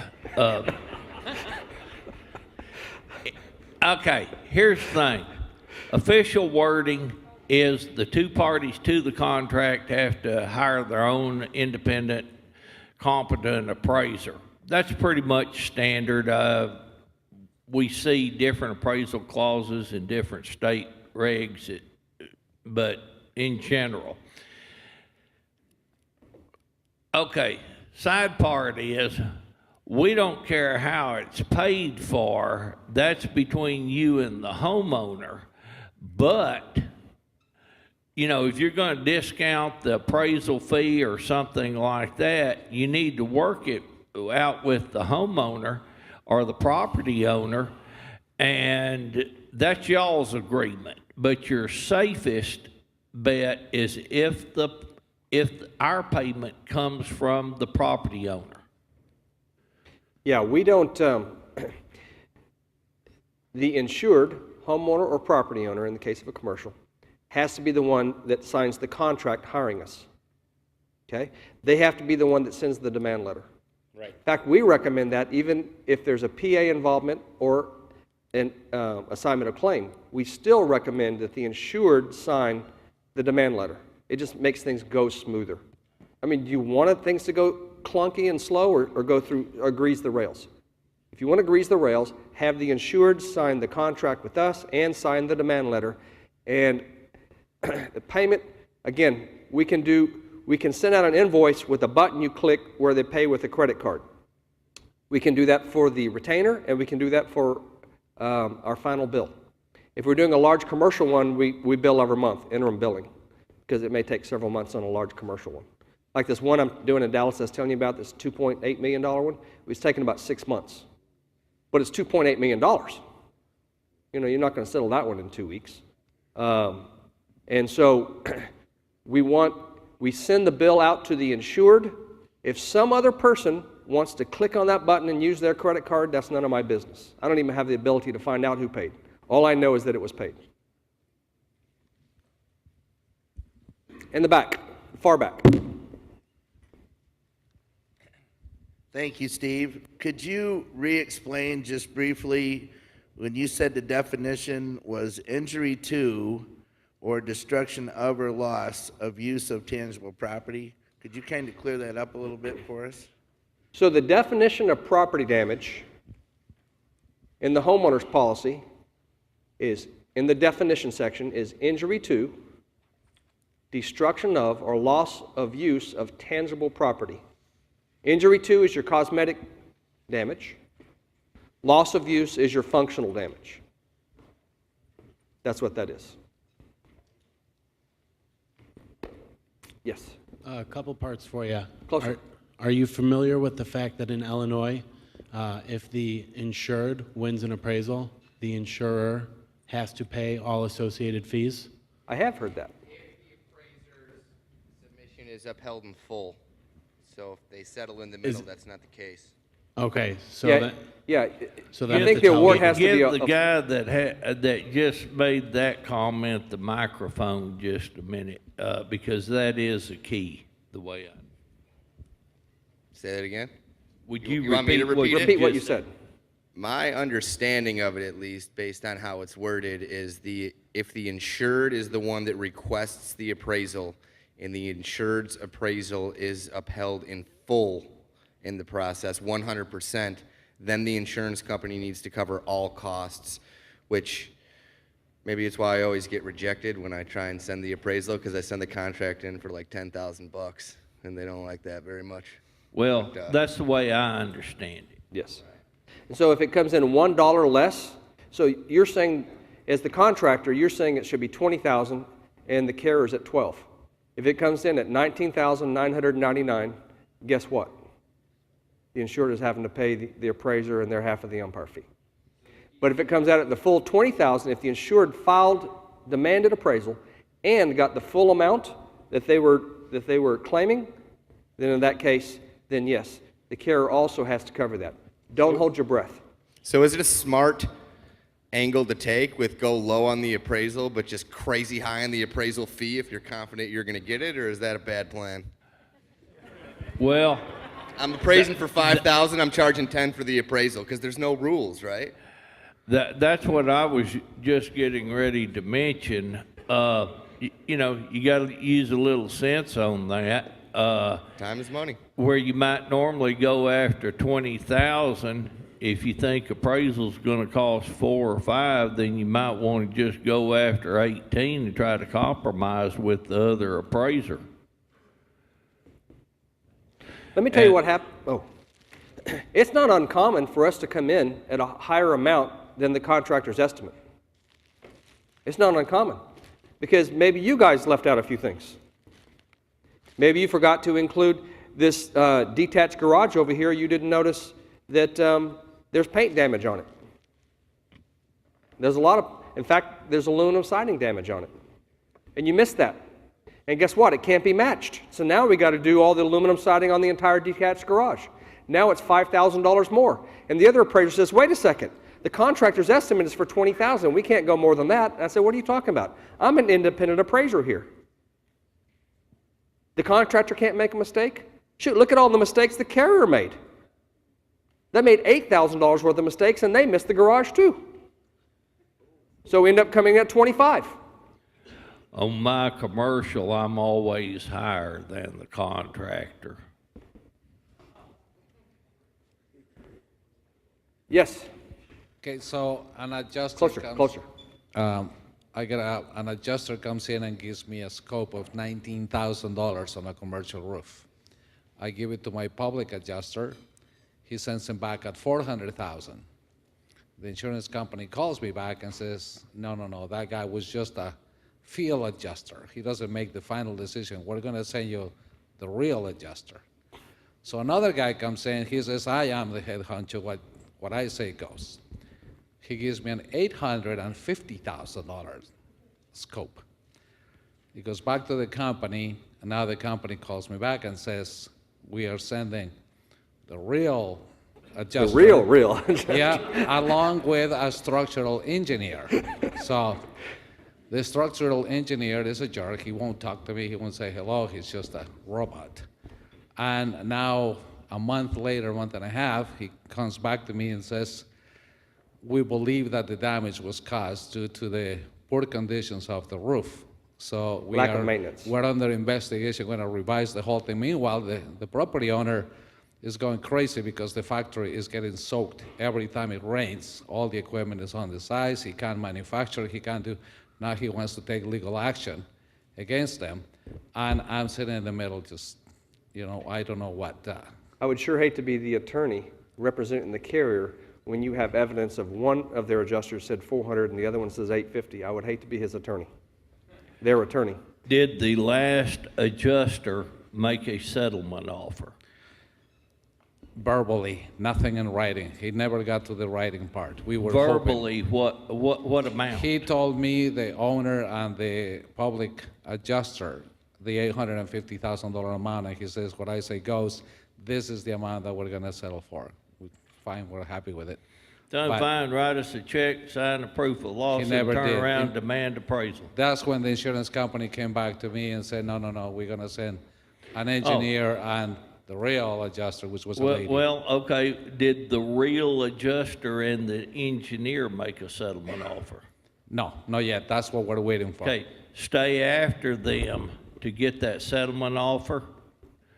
Once they make the settlement offer, turn around, take it, sign your proof of loss, put undisputed at the top, and turn around, demand appraisal. I'm bringing it back to you guys. That's called a partial proof of loss. Write that down. Partial proof of loss, what that means is that they're signing a proof of loss document, and when it says the amount that you're claiming, you claim the amount of the most recent offer to settle by the carrier. That's the undisputed amount, right? We're not disputing the amount that the carrier offered. We're just saying that's not the full amount owed. This is the undisputed amount. And across the top of the proof of loss, you can either write partial proof or undisputed amount. That's a partial proof of loss. We probably should have talked before this because there was some confusion going on Facebook or over the internet. Let me explain. There are two forms that insurance companies use: a partial proof and then a standard proof of loss. Both documents, in their intent and design, unless altered, are nothing more than a formal statement of claim. They also include a little paragraph that gives the carrier subrogation rights and says that nothing's done to defraud the insurance company. A partial proof of loss never hurts in this scenario, but it was designed, say for example, if you've got $1 million loss or $100,000 loss, and you say, we need an advance on this of $30,000 if it's $100,000, or $300,000 if it is $1 million claim.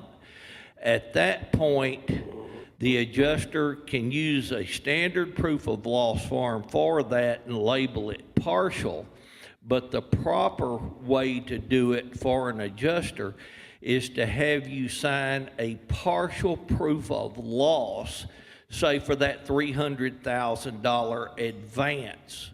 Now, if you can sign a partial proof, send it in your situation, and they pay you, say they come back, say $600,000, $700,000, that's wonderful. But in lieu of doing that, if the carrier refuses to accept it, then you have your property owner, policyholder, sign the standard proof of loss and simply write at the top of it, undisputed. That way, they cannot come back and say that, wait, you agreed to this, you stopped this. In reality, you don't have to write anything on it, because all it is a formal statement of your claim, and that policyholder has the right to say, whoa, wait a minute, my contractor found some additional stuff. I've been doing this, like I say, for 45 years. I've had some situations where, as an adjuster, we've accepted 10, 15 proofs. We call them supplemental proofs.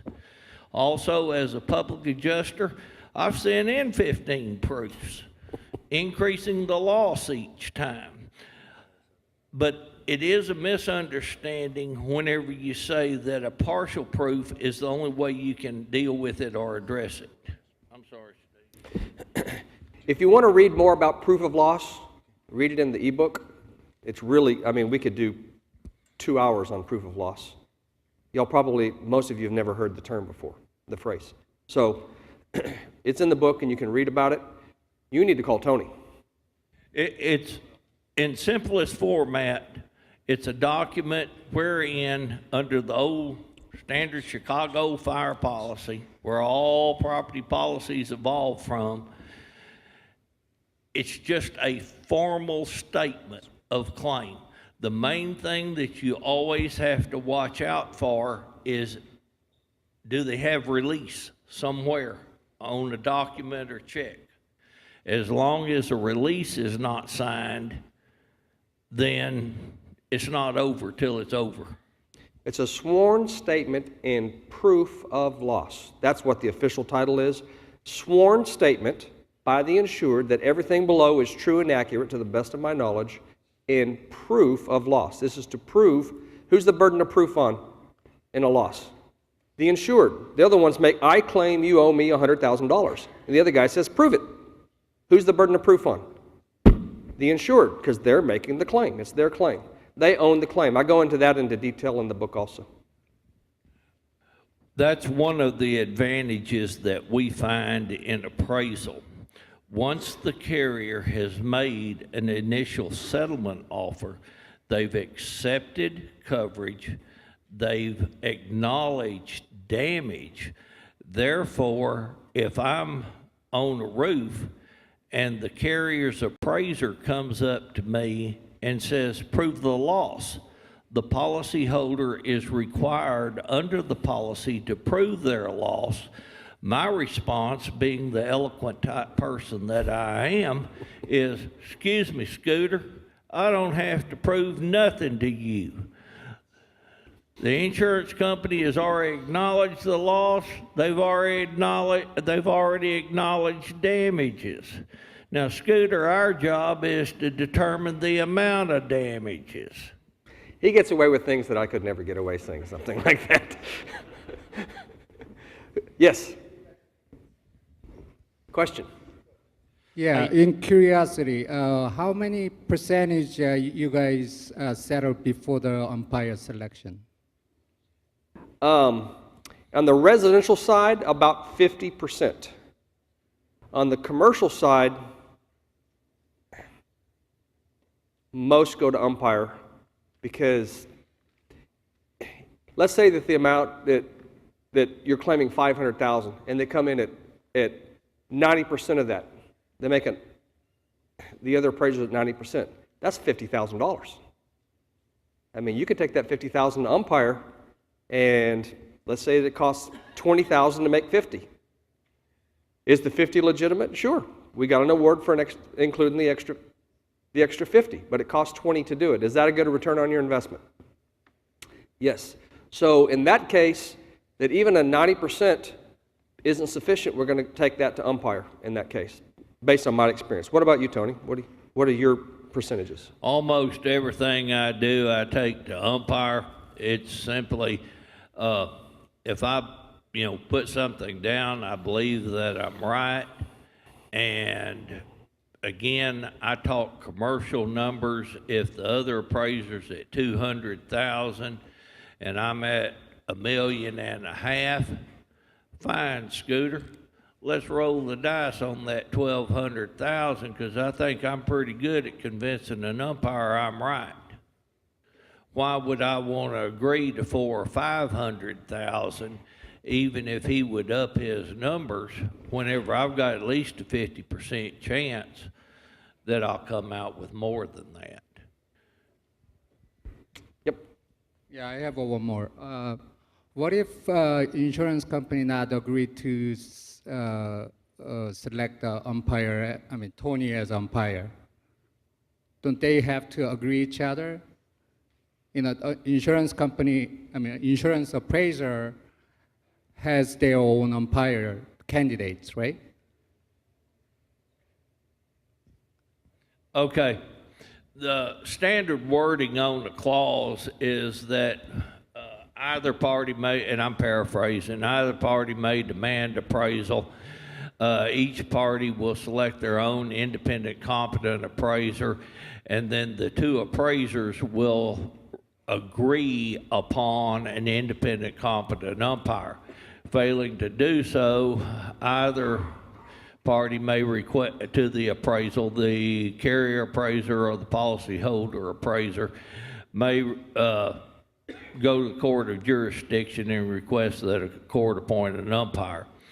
As a standard rule, the two appraisers will submit to each other 3 or 4 umpire candidates. Then it's a matter of horse trading and how well you know what you're doing as to who actually ends up being the umpire. Did I answer your question? Who else has a question? Hey, how you doing, sir? Steve. Steve, I have a question. Sometimes, like someone like Allstate may, for example, only approve half of a roof. So we get that once in a while. How do you go with dealing with getting the other half approved? I addressed that in the book too. So there's 8 things that makes a roof unrepairable or irreparable, if you like to say it the correct way. And so if it's one of those 8 things, then the roof is not repairable. If I owned a DeLorean and I'm hit in the rear end and there's no DeLorean parts to fix my car, then what do they have to do? Either my car is repairable or it's not. And if it's not repairable, then what do? It's a total loss. Same thing for a roof. So first of all, if one of those 8 situations exists that makes the roof irreparable, then you have to replace it anyway because you can't repair it, so it has to be replaced. Barring that, the industry standard has been for decades that if it's a gable roof, as long as you can establish that 50% or more of the roof is damaged, then you have to total the entire roof. Same thing with a hip. So with a hip roof, if you have the front slope and the side slope totaled, because there's a sufficient number of hits per square, right, on those two, and those two equal 50% or more of the roof, then that totals the roof. If they don't equal 50% or more, then do you have spot repairs on the rear or the left slope? If you do, those spot repairs could then cause it to jump over the 50%, and then that totals the entire roof. And in appraisal, I've never, in 17, 18 years, I've never not been able to, if it's 50% or more, get that approved in appraisal. Now, it may be more difficult out there in the field with adjusters who aren't being unreasonable, but in appraisal, I've never had a problem getting that. Okay, let's say the front, let's say it's a 30 square roof. If the front is, 10 squares and the hip over here is 5 squares, That's 15 squares out of the 30, that's 50. The 50%.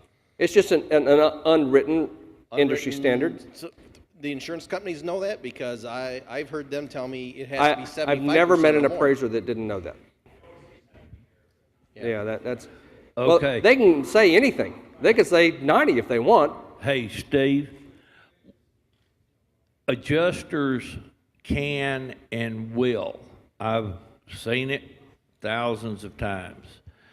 They can come at it. When you're talking about your roofs like this, there's 1,000 variables that can enter into these issues. They may very well come up and say, wait a minute, we're only paying for 75% of this roof because that's all that's damaged. In appraisal, we can push the bubble more so. But you as contractors on the ground talking to them, what you've got to do is do some creative thinking in order to change their way of thought, or creative argument, whichever way you want to call it.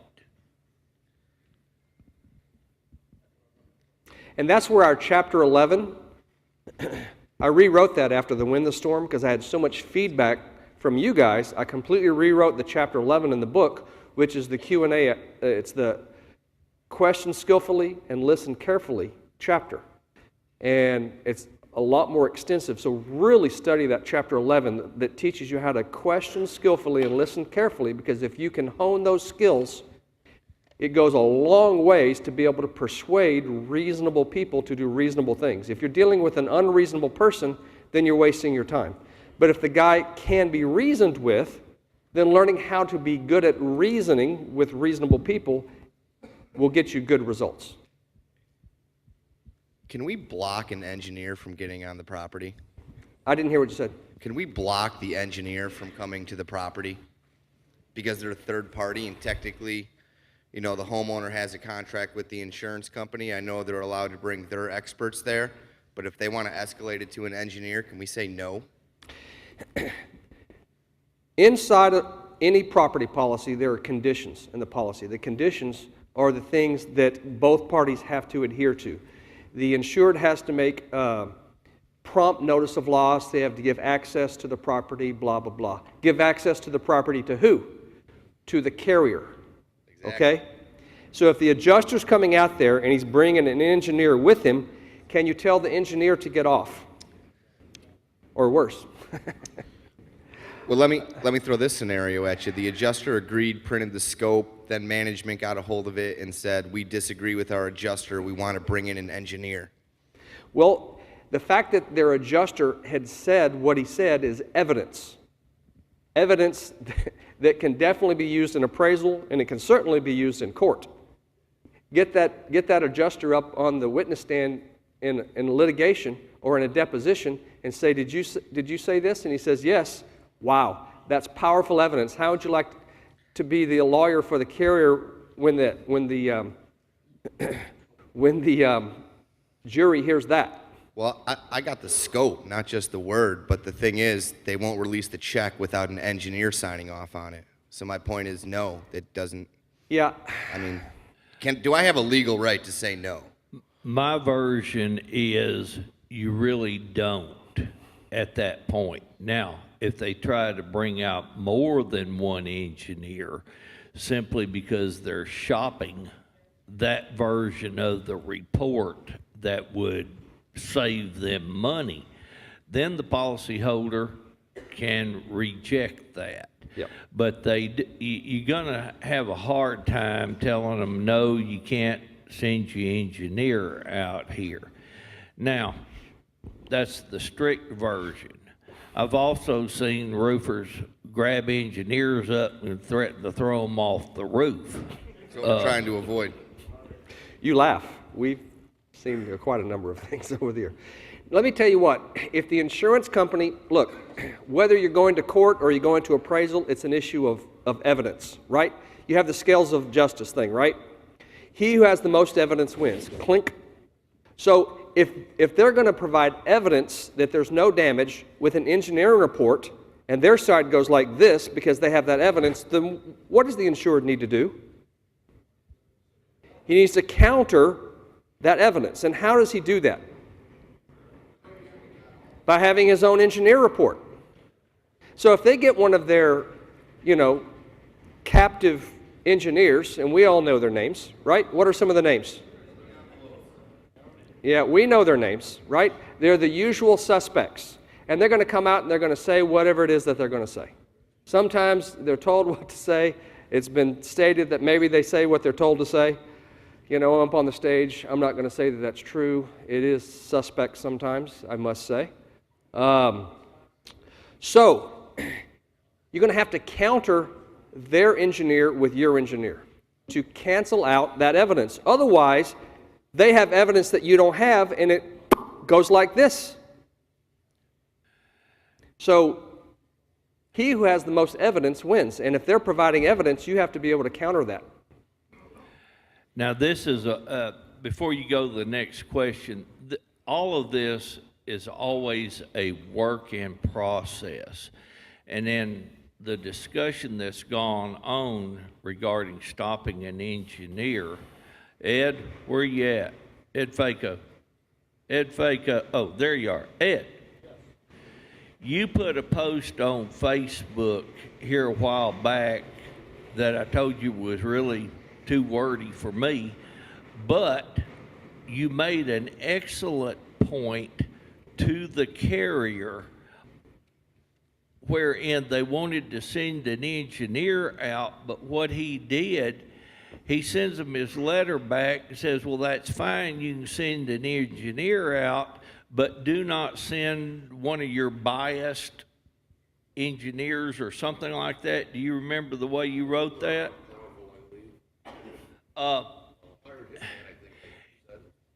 And what I liked that comment because, yeah, you're complying with their requirement, but don't send one of your hitman engineers out that 90% of their work is for your carrier. Send us an independent engineer. You might try that. Did you know that in the Unfair Claims Settlement Practices Act, which you're going to look up tonight, right? And print out a copy and laminate it and put it in your clipboard? The Unfair Claims Settlement Practices Act, that if the insured, the homeowner, has a pertinent question, that the carrier has to reply, and they have to reply within a reasonable amount of time. They have to reply. So what if your insured asks the carrier in writing, I have a pertinent question. And the question is this: how many times has this insurance company represented you? This engineering company represented you? That's an interesting piece of information, wouldn't it be? Why would that be interesting? Because if they've represented them dozens of times or hundreds of times, what does that say? Bias. That's exactly right. And so you have the insured write a letter saying this is a pertinent question. And under the Unfair Claims Settlement Practices Act, you must answer my pertinent questions. And my pertinent question is this: how many times has your insurance company, whatever the name of it is, hired this engineering company to inspect for property damage? And they have to answer that question. If they refuse to, then hire an attorney to ask the question. Because guess what? You can have them taken out because of their bias, can't you? You can't, but the insured can. Is Sal here? Sal, come up for a second. In the last break, Sal reminded me a month ago when we did the training event here in Chicago a month ago. Sal was in the audience. He had to leave after the third break to go handle a particular situation. Tony, I need your microphone.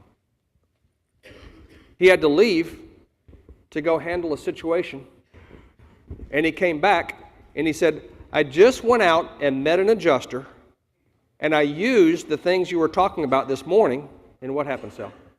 I got roof siding and gutters, and fascia and soffit and window How? wraps. By doing what? Discussing things that were legitimate damage, and taking rid of all the stuff that was unlegitimate and Say it again. unreasonable. Say it again. we just discussed all the things that were legitimate and reasonable, and disregarded all the stuff that was crap out there. He came back and all excited. He goes, I used your techniques and it worked.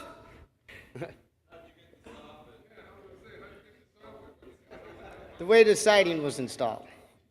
The J channel was attached to the siding on the back soffit. So I explained to him, well, for my guys to remove that siding, this soffit's attached to it. So how do I get it out without damaging and getting into all this? That's part of that's reasonable. I understand that. So if you start using these techniques, the first time you use them, are they going to necessarily work? They did for Sal.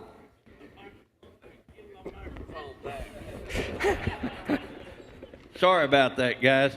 But a good point was just made whenever Sal was relating his story. Adjusters, I don't care how smart they are, how well trained they are, how long they've been in the business, they will never know and understand your project as well as you because they are not doing the work. That's right. If you can get their attention, and how you do that, I don't know, go figure, pick the best way. But if you can get their attention and do as Sal did and educate them as to the issues you are facing so that they can document, justify, explain, and effectively communicate to the 5 people above them that have to sign off on the thing, then you're going to make yourself a whole lot more money. And you do that through questioning skillfully and listening carefully. Chapter 11 in the workbook, in the ebook. Yes? We did an adjustment on a property where the siding ran up behind the soffit, and the adjuster told us we were better off supplementing it on the back end, because if he pops the soffit up and finds out that there's no nailing fin behind it, that he will not get approved. Lots of times, thanks Sal, lots of times nowadays what some of the carriers are doing is they're literally telling their adjusters, don't approve this on the first visit out, and if they supplement, then approve it on the supplement. That is bad faith. I'm here to tell you it's bad faith.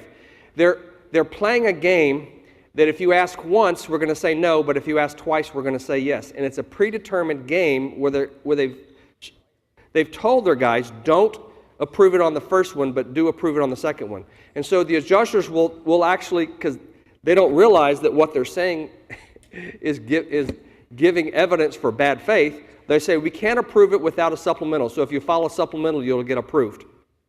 Ding! What goes over your head? This light bulb going, you know what? They're practicing bad faith. Tony, tell them about bad faith and the bad faith bucket. Okay, you got to be careful when you hear us throw terms around. Very seldom does one action constitute bad faith on the part of an insurance company. If I'm contractor on the ground, I don't want to see the thing go into litigation, et cetera. All I want to get is a reasonable repair cost, pardon me, so I can go ahead and do my work.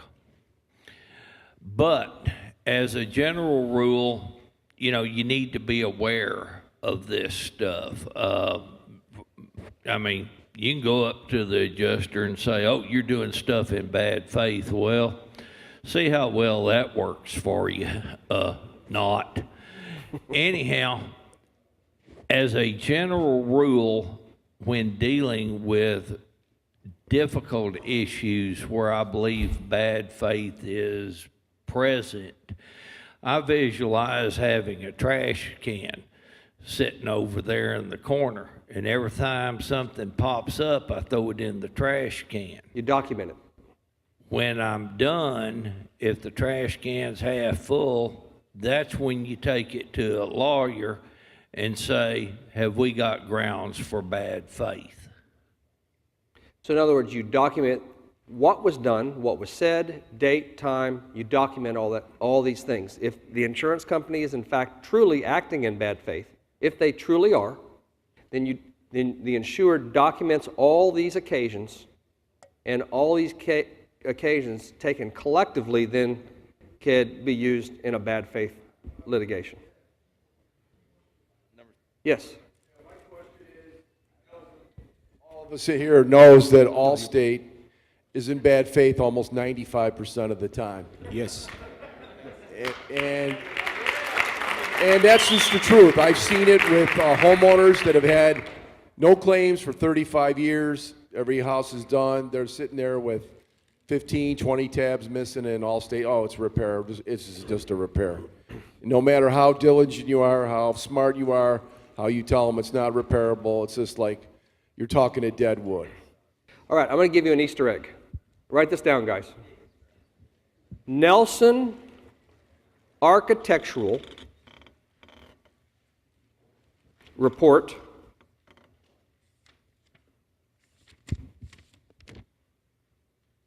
on hail damage to shingles. Nelson Architectural. Nelson Architectural happens to be one of the engineering firms that carriers use a lot. So we're about to use evidence that they produced against them.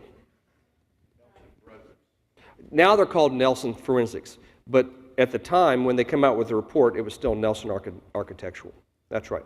In fact, we posted this report on our Facebook page, Level the Playing Field. You can go on Level the Playing Field. It's easy to find on there. Just type in, to pull up our Facebook and type in the word Nelson, and it pulls right up.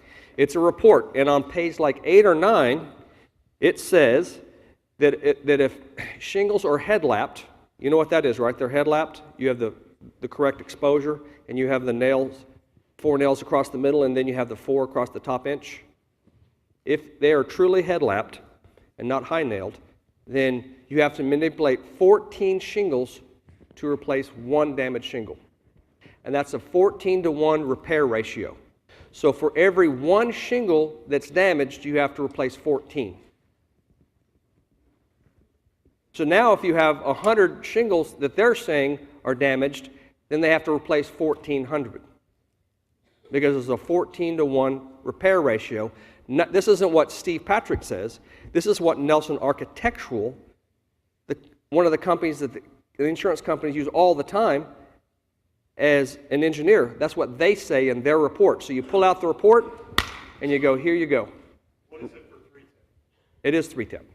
Either way, either laminated or it's still a 14-to-1 repair ratio. Did y'all know that? How many of y'all learned something here today? Are you glad you came? I mean, we're not done. I'm just curious. Okay. We're talking about doing another one of these maybe in the winter because you guys don't have anything going on in the winter. See, we don't have one in Texas. We don't have one there. And so maybe in January or March we're going to do another one of these, and maybe we'll have twice as many people. You want to start with the actual number of they use their own like 2-to-1 ratio, right? Sure. Yeah. You go and determine these are the number of shingles that are damaged. If they're saying spot repair, these are the number of shingles that are damaged, and then multiply it times 14. Just 1 second. Yes. Yeah, so when a carrier sends out an engineer, why is it that the homeowner and the contractor are not allowed to see the engineer report? Because, let me tell you what an engineer reports is. So I've been an adjuster, right? So as an adjuster, I want an engineer to come out because this is above my pay grade. I'm not sure what's damaged or what's not, how extensive the damage is, all these sorts of things. So I'm going to defer to an engineer who's a licensed engineer to come out and do this. So I'm going to tell him what I want him to do. What I want you to do is I want you to determine if there's any functional damage on this roof. Now, is he looking for cosmetic damage? Why not? Because that's not what I'm hiring him to do. I'm hiring to look for functional damage to the roof. Is he looking at collateral damage? No. Why not? That's not what he's been hired to do. He's been hired to do what? So who hired him? The insurance company. So whose report is it? The insurance companies. They paid for the report. Do they have to show that? No, but technically, couldn't they lie about it, even if he said, yeah, there's wind damage? Could Since they we lie? can't see it. Well, sure, they could. Okay. Is that common? I don't know. There's a lot of opinion about that, isn't there? Yeah, and then just a short other question. So when you're saying to write into the insurance company to get one of these appraisals going, can you email them? Would that be considered writing, or do you need a handwritten letter? Good question. The first thing you do is you have the insured sign a contract hiring the appraiser. The second thing you do is you pay a retainer, because no one is going to allow you to send their name in a demand letter until they've been actually officially hired. It's just like you guys. You're not going to order materials until they've signed a contract and paid a down payment, right? It's the exact same thing with us. Until you sign a contract and pay the down payment, we're not going to start doing anything. Once you've done that, then we're going to send you the demand letter, send the insured the demand letter, and they want to send it certified mail return receipt. And it's in the instruction sheet. We have that. Remember I told you the step-by-step instructions in the back of the book, all right, for appraisal? And the reason why you send it, who can guess why we send it certified mail return receipt? They're going to say, oh, we never got it. Yes, you did. Here's the green card, and here's your signature, and here's the date. And our administrator, when we get that green card in the mail, we notice that date, we go out 20 days on the calendar, and we say the Smith file the carrier has to have named their appraiser by this date, the 30th, because we got it on the 10th. And Debbie watches that stuff closely. When the 30th is here, if they haven't named an appraiser, she contacts Matthew and say, Matthew, it's the 20th day they haven't named appraiser. Matthew's going to call the agent where the demand letter went and said, hey, the 20 days is up. Today's the 21st day. You know what? You guys may be in breach of contract. I don't know. I'm not a lawyer, but you guys plan on participating and naming an appraiser? Because the policy says that you have 20 days. The 20 days is up yesterday. So what are you going to do? Are you going to participate, or are we going to do this without you? And they go, oops, oh my goodness, and they're scrambling to try to get an appraiser. Hey, Steve, one of the reasons why we want to send our sample demand for appraisal letter is that oftentimes the terminology or the way that demand is made can limit the scope of the appraisal. I've got a large commercial one out in Mesa, Arizona, and they were just about to send the demand for appraisal in. And it says, we disagree with your adjuster as to the findings on the building, blah, blah, blah. Therefore, we're demanding appraisal. They called me up, and I said, wait a minute. What about all your expensive equipment in there? Did you have damage to it? Yeah. What did the adjuster allow you? $500,000. What do you think you have? $2 million. What about your loss of earnings? Your downtime, your restructure time? What about your law and ordinance issues? Had they just sent in the demand on the building, those other big money items would not have been included in the appraisal. Now, they could go back and demand another appraisal on those items, but that doubles their cost of getting the money. And extends the amount of time that it takes to get results. Anyone here like to hear my secret, how I've never gotten excellent results? You want the secret? Okay, get your pen, write this down. I'm going to tell you my secret. How I always get outstanding results every single time I've ever taken to appraisal. Every time, and you can do the exact same thing. Half of you in the room are going to think that what I'm about to say is common sense, and you go, I can't believe I never thought of this. It's obvious. And the other half of you are going to say this is nonsense. All right, you ready? Write this down. I pray for a righteous outcome for my clients, everyone. I pray for a righteous outcome. And guess what I've never failed to get in 17 years? A righteous outcome. 17 years, 18 years, coming up on 18 years. You can't say that. You're not being politically correct. So, you know what? I know contractors and PAs that have heard me say that, and they're doing that, and they're getting results they never got before. You can go onto our Facebook page, and there's what? You can go on our Facebook page, and you can read some of the testimonials of people. This one lady, a PA, she said, I had a deal where State Farm was refusing to pay more than one face of siding.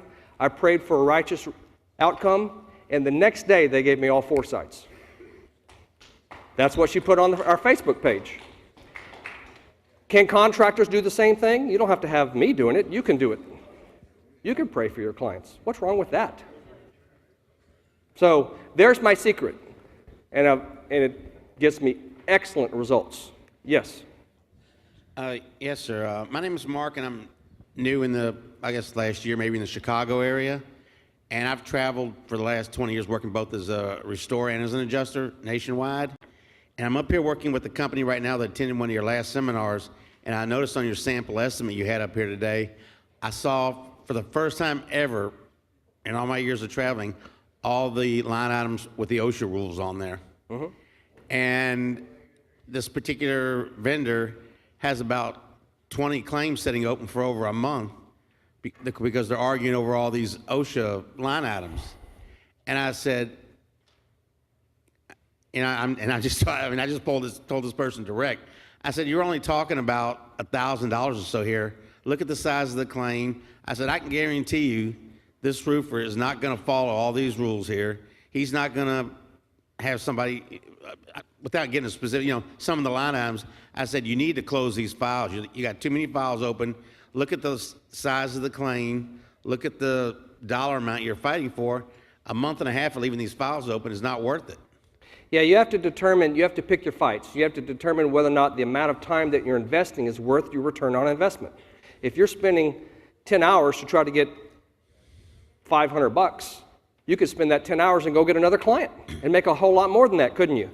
So you have to determine whether or not the amount of time that you're spending is worth the return on investment. Another thing that I want to mention, don't be putting things on your estimate that you're not going to do. If you're not going to use a porta potty, don't put it on there. Why not? If you say you're going to put a porta potty and you don't, what is that? That is insurance fraud. Let me tell you what else you don't do. You don't give your client a certificate of completion. You don't give your client a certificate of completion. You give them a certificate of substantial completion. Because if you left off one thing, if you forgot to do one screen and you've said that this is a certificate of completion, we finished all the work, and there's one screen undone, you just committed insurance fraud. Wow, did you know that? Yep. So you give a certificate of substantial completion, or a certificate of completion that these items are completed and these are scheduled. You can do that. It's really important what you say. And if you're not going to use a porta potty, don't put it on there on your estimate that you are if you're not. I mean, remember what I said about being above reproach? Come on, guys.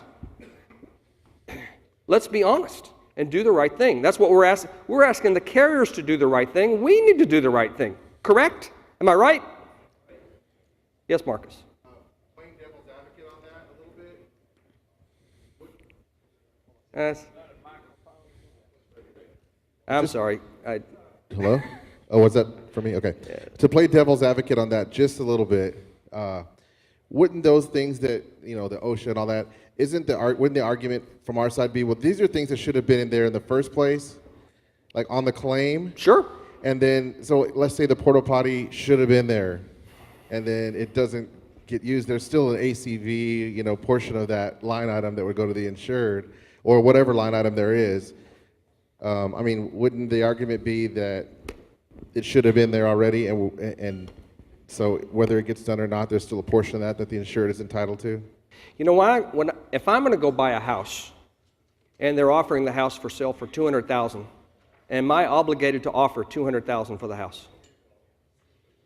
No, I'm going to make an initial offer to buy the house. Will it be less than $200,000 if I have any sense at all? Well, sure, right? So I'm going to offer $170,000 for the house. Is the homeowner obligated to accept my $170,000 offer for the house? No. So then a negotiation ensues, right? That's what's going on in these insurance claims. They make an initial offer to settle the claim. I didn't even know this I worked for years as a residential adjuster. I did not know this until I started working large commercial claims and I started negotiating.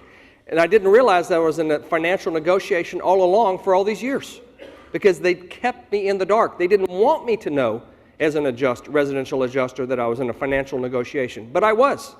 The carriers make an initial offer to settle the claim. So the insured is claiming $20,000, they come in and offer $18,000. Is the insured obligated to take their offer? No, it's an initial offer to settle the claim. Okay? So, if you're offering if the insured is claiming $20,000 in damage that includes OSHA, are those items legitimate and reasonable? The answer is either yes or no. If they are, they should be in your estimate, and if they're not, they shouldn't. If they are, then why are you omitting legitimate and reasonable line items? Remember that question that came up there? It goes back to the questions, chapter 11. You have to learn to question skillfully and listen carefully. Why are you saying that the OSHA is illegitimate, or are you saying that the OSHA is irrational? What are you saying? Remember, a lot of times it's creativity when you're out there as to how to solve your issues. Oh gosh, I can't even remember when it was. It seems like it was around 2002. I got talked into adjusting some residential claims for a friend of mine. Had a big house in Plano, Texas. There was about $50,000 worth of hail damage, roof, etc. to this house. The roofer's standing there talking to me, and I got to give this guy kudos. He says, what about these extra OSHA charges? And I looked at him, I said, carrier's not paying OSHA charges. We'd already had them come at us and one thing after another. He said, well, wait just a minute. He goes, knocks on the door. Miss Smith opens the door. He says, could I have your letter? He brings out a little letter, and it basically says, I've been informed, he is ready for me. He says, I've been informed that my insurance company does not allow OSHA charges. Therefore, I require that the adjuster or somebody sign this letter saying that they will be legally responsible if one of the roofers falls while they're doing the work on my house. I looked at that and I said, oh crap, here's your OSHA charges.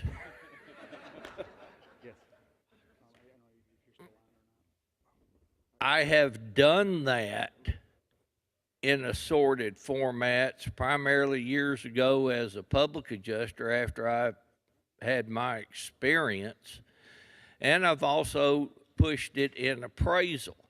So while it may not work every time, you might be surprised. Be creative.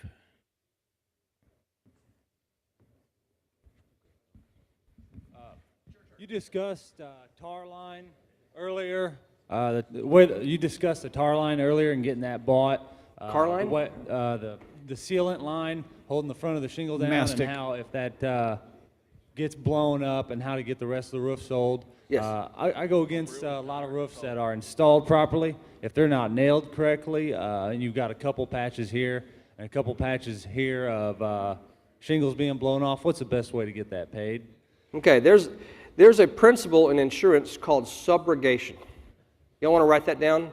S-U-B-R-O-G, subrogation, G-A-T-I-O-N, subrogation.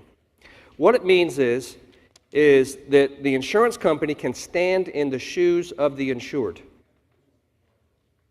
So if there's a third party that's acted in a negligent manner that contributed to the loss, the homeowner or property owner could sue the negligent third party. In this case, it would be the previous installer of the roof, right? They could sue them for bad installation, couldn't they? if the carrier is going to pay for a loss because it's a wind loss and wind losses are covered, what they do is say there's subrogation potential to go against the previous installer because they installed it improperly, and that negligence they made the roof more vulnerable to wind. And so that's the reason why this one is damaged when the ones around the house in the neighborhood aren't, because it was improperly installed. Unless there's an exclusion in the policy or on the declarations page says we're not covering for wind damage on this roof, or there's an exclusion in the policy stating that, then guess what? Then it's wind damage. There has to be an exclusion somewhere saying we're not going to pay for this, or if the policy states that if improper installation exacerbated the loss, if there's policy language that says that, then it wouldn't be covered because the policy doesn't cover it. Just like if I buy liability insurance and I don't buy collision and I get in a wreck, I can't be claiming collision coverage because I didn't buy that. In this case, I wouldn't have bought any coverage for wind damage with previous poor installation. So someone's going to have to read the policy to make sure there's not some exclusion like that.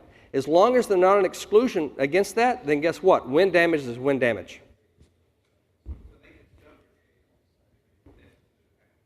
But that's something for the insurance company that has nothing to do with you guys. That's right. But you can bring that up. Say, you can bring that up to the adjuster. Say, you know what? That's why they have subrogation. And it is why they have subrogation. All right, hey guys. Yes, sir. I have one more question. Something else I've seen since I've been in the Chicago area, and I'm curious whether it's going on in other parts of the country, is where, and you talked about it briefly earlier, where you have wind, water damage to the roof, there's interior damage, and then when it comes time to repair the roof, the insurance company will say, well, I'll pay for this part of the roof, but I'm not paying for that part of the roof repair. And so it's like, they're breaking the roof. Instead of treating all the parts of a roof as one system, they're treating them as individual sections. There's a couple of things about that. Number one, did the insured agree to a piecemeal roof when they bought the policy? Did they? Number two, there's a thing called diminished value. Write that down, diminished value. So if I own a 2006 Honda Accord and my neighbor owns a 2006 Honda Accord and they're identical in every way, same mileage, same everything. Mine's been in a wreck, perfectly fixed, you can't tell it's been in a wreck, and theirs hasn't. It hasn't been wrecked. Is mine worth as much as theirs? No, because it's been in a wreck, right? Even though the work was done flawlessly and you can't tell it's been in a wreck, but it has. So there's a diminished value. Does the insurance company owe for that diminished value to indemnify the insured? Yes. So if all the shingles matched before, because it was all one consistent shingle, and you have a brand new roof on the front and not a brand new roof in the back, does that diminish the value of that property? I don't know. Who would know? A real estate agent or a real estate appraiser, they would know. So if you're going to provide evidence and documentation for a diminished value claim, you're going to help your insured out with that, then who would they need to call? Someone who's an expert in real estate values and say, will this decrease the value of the property? And if the answer is yes, by how much? That's evidence the insured can use to go against the insurance company and counter their argument against sloping the roof, because they won't be indemnified. Okay? And you always have appraisal to fall back on, because in an appraisal, it doesn't matter that the carrier wants this percentage, that percentage, any of those sorts of things. The only thing that matters in an appraisal is who can persuade the umpire what's reasonable and legitimate. That's the only thing that matters. So yes, are you talking about the contractor would say that to the homeowner? Yes. Or not to the insurance company? Or Yeah. You're not a party to the contract, so you can't put words in their mouth. You can't represent them, and you can't advocate for them. Who are you advocating for? the damage. You don't advocate for the homeowner.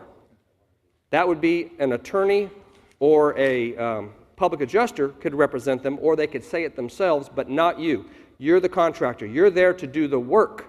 You can do the 4 things, but those are beyond the 4 things, isn't it? Yes. So, I have one thing I want to address when it comes to assigning when it comes to the appraisals. If you guys have if you have a big commercial appraisal or something, you're probably going to want to call one of these guys and ask them about it. Maybe they're going to come up from Texas. If you have a residential appraisal and it's in Chicago and it's a $15,000 spread, if you name Tony as the appraiser, he's not going to come. So we might want to. He doesn't do residential losses. He does large commercial, $1 million and up. Right. Tony So doesn't do them.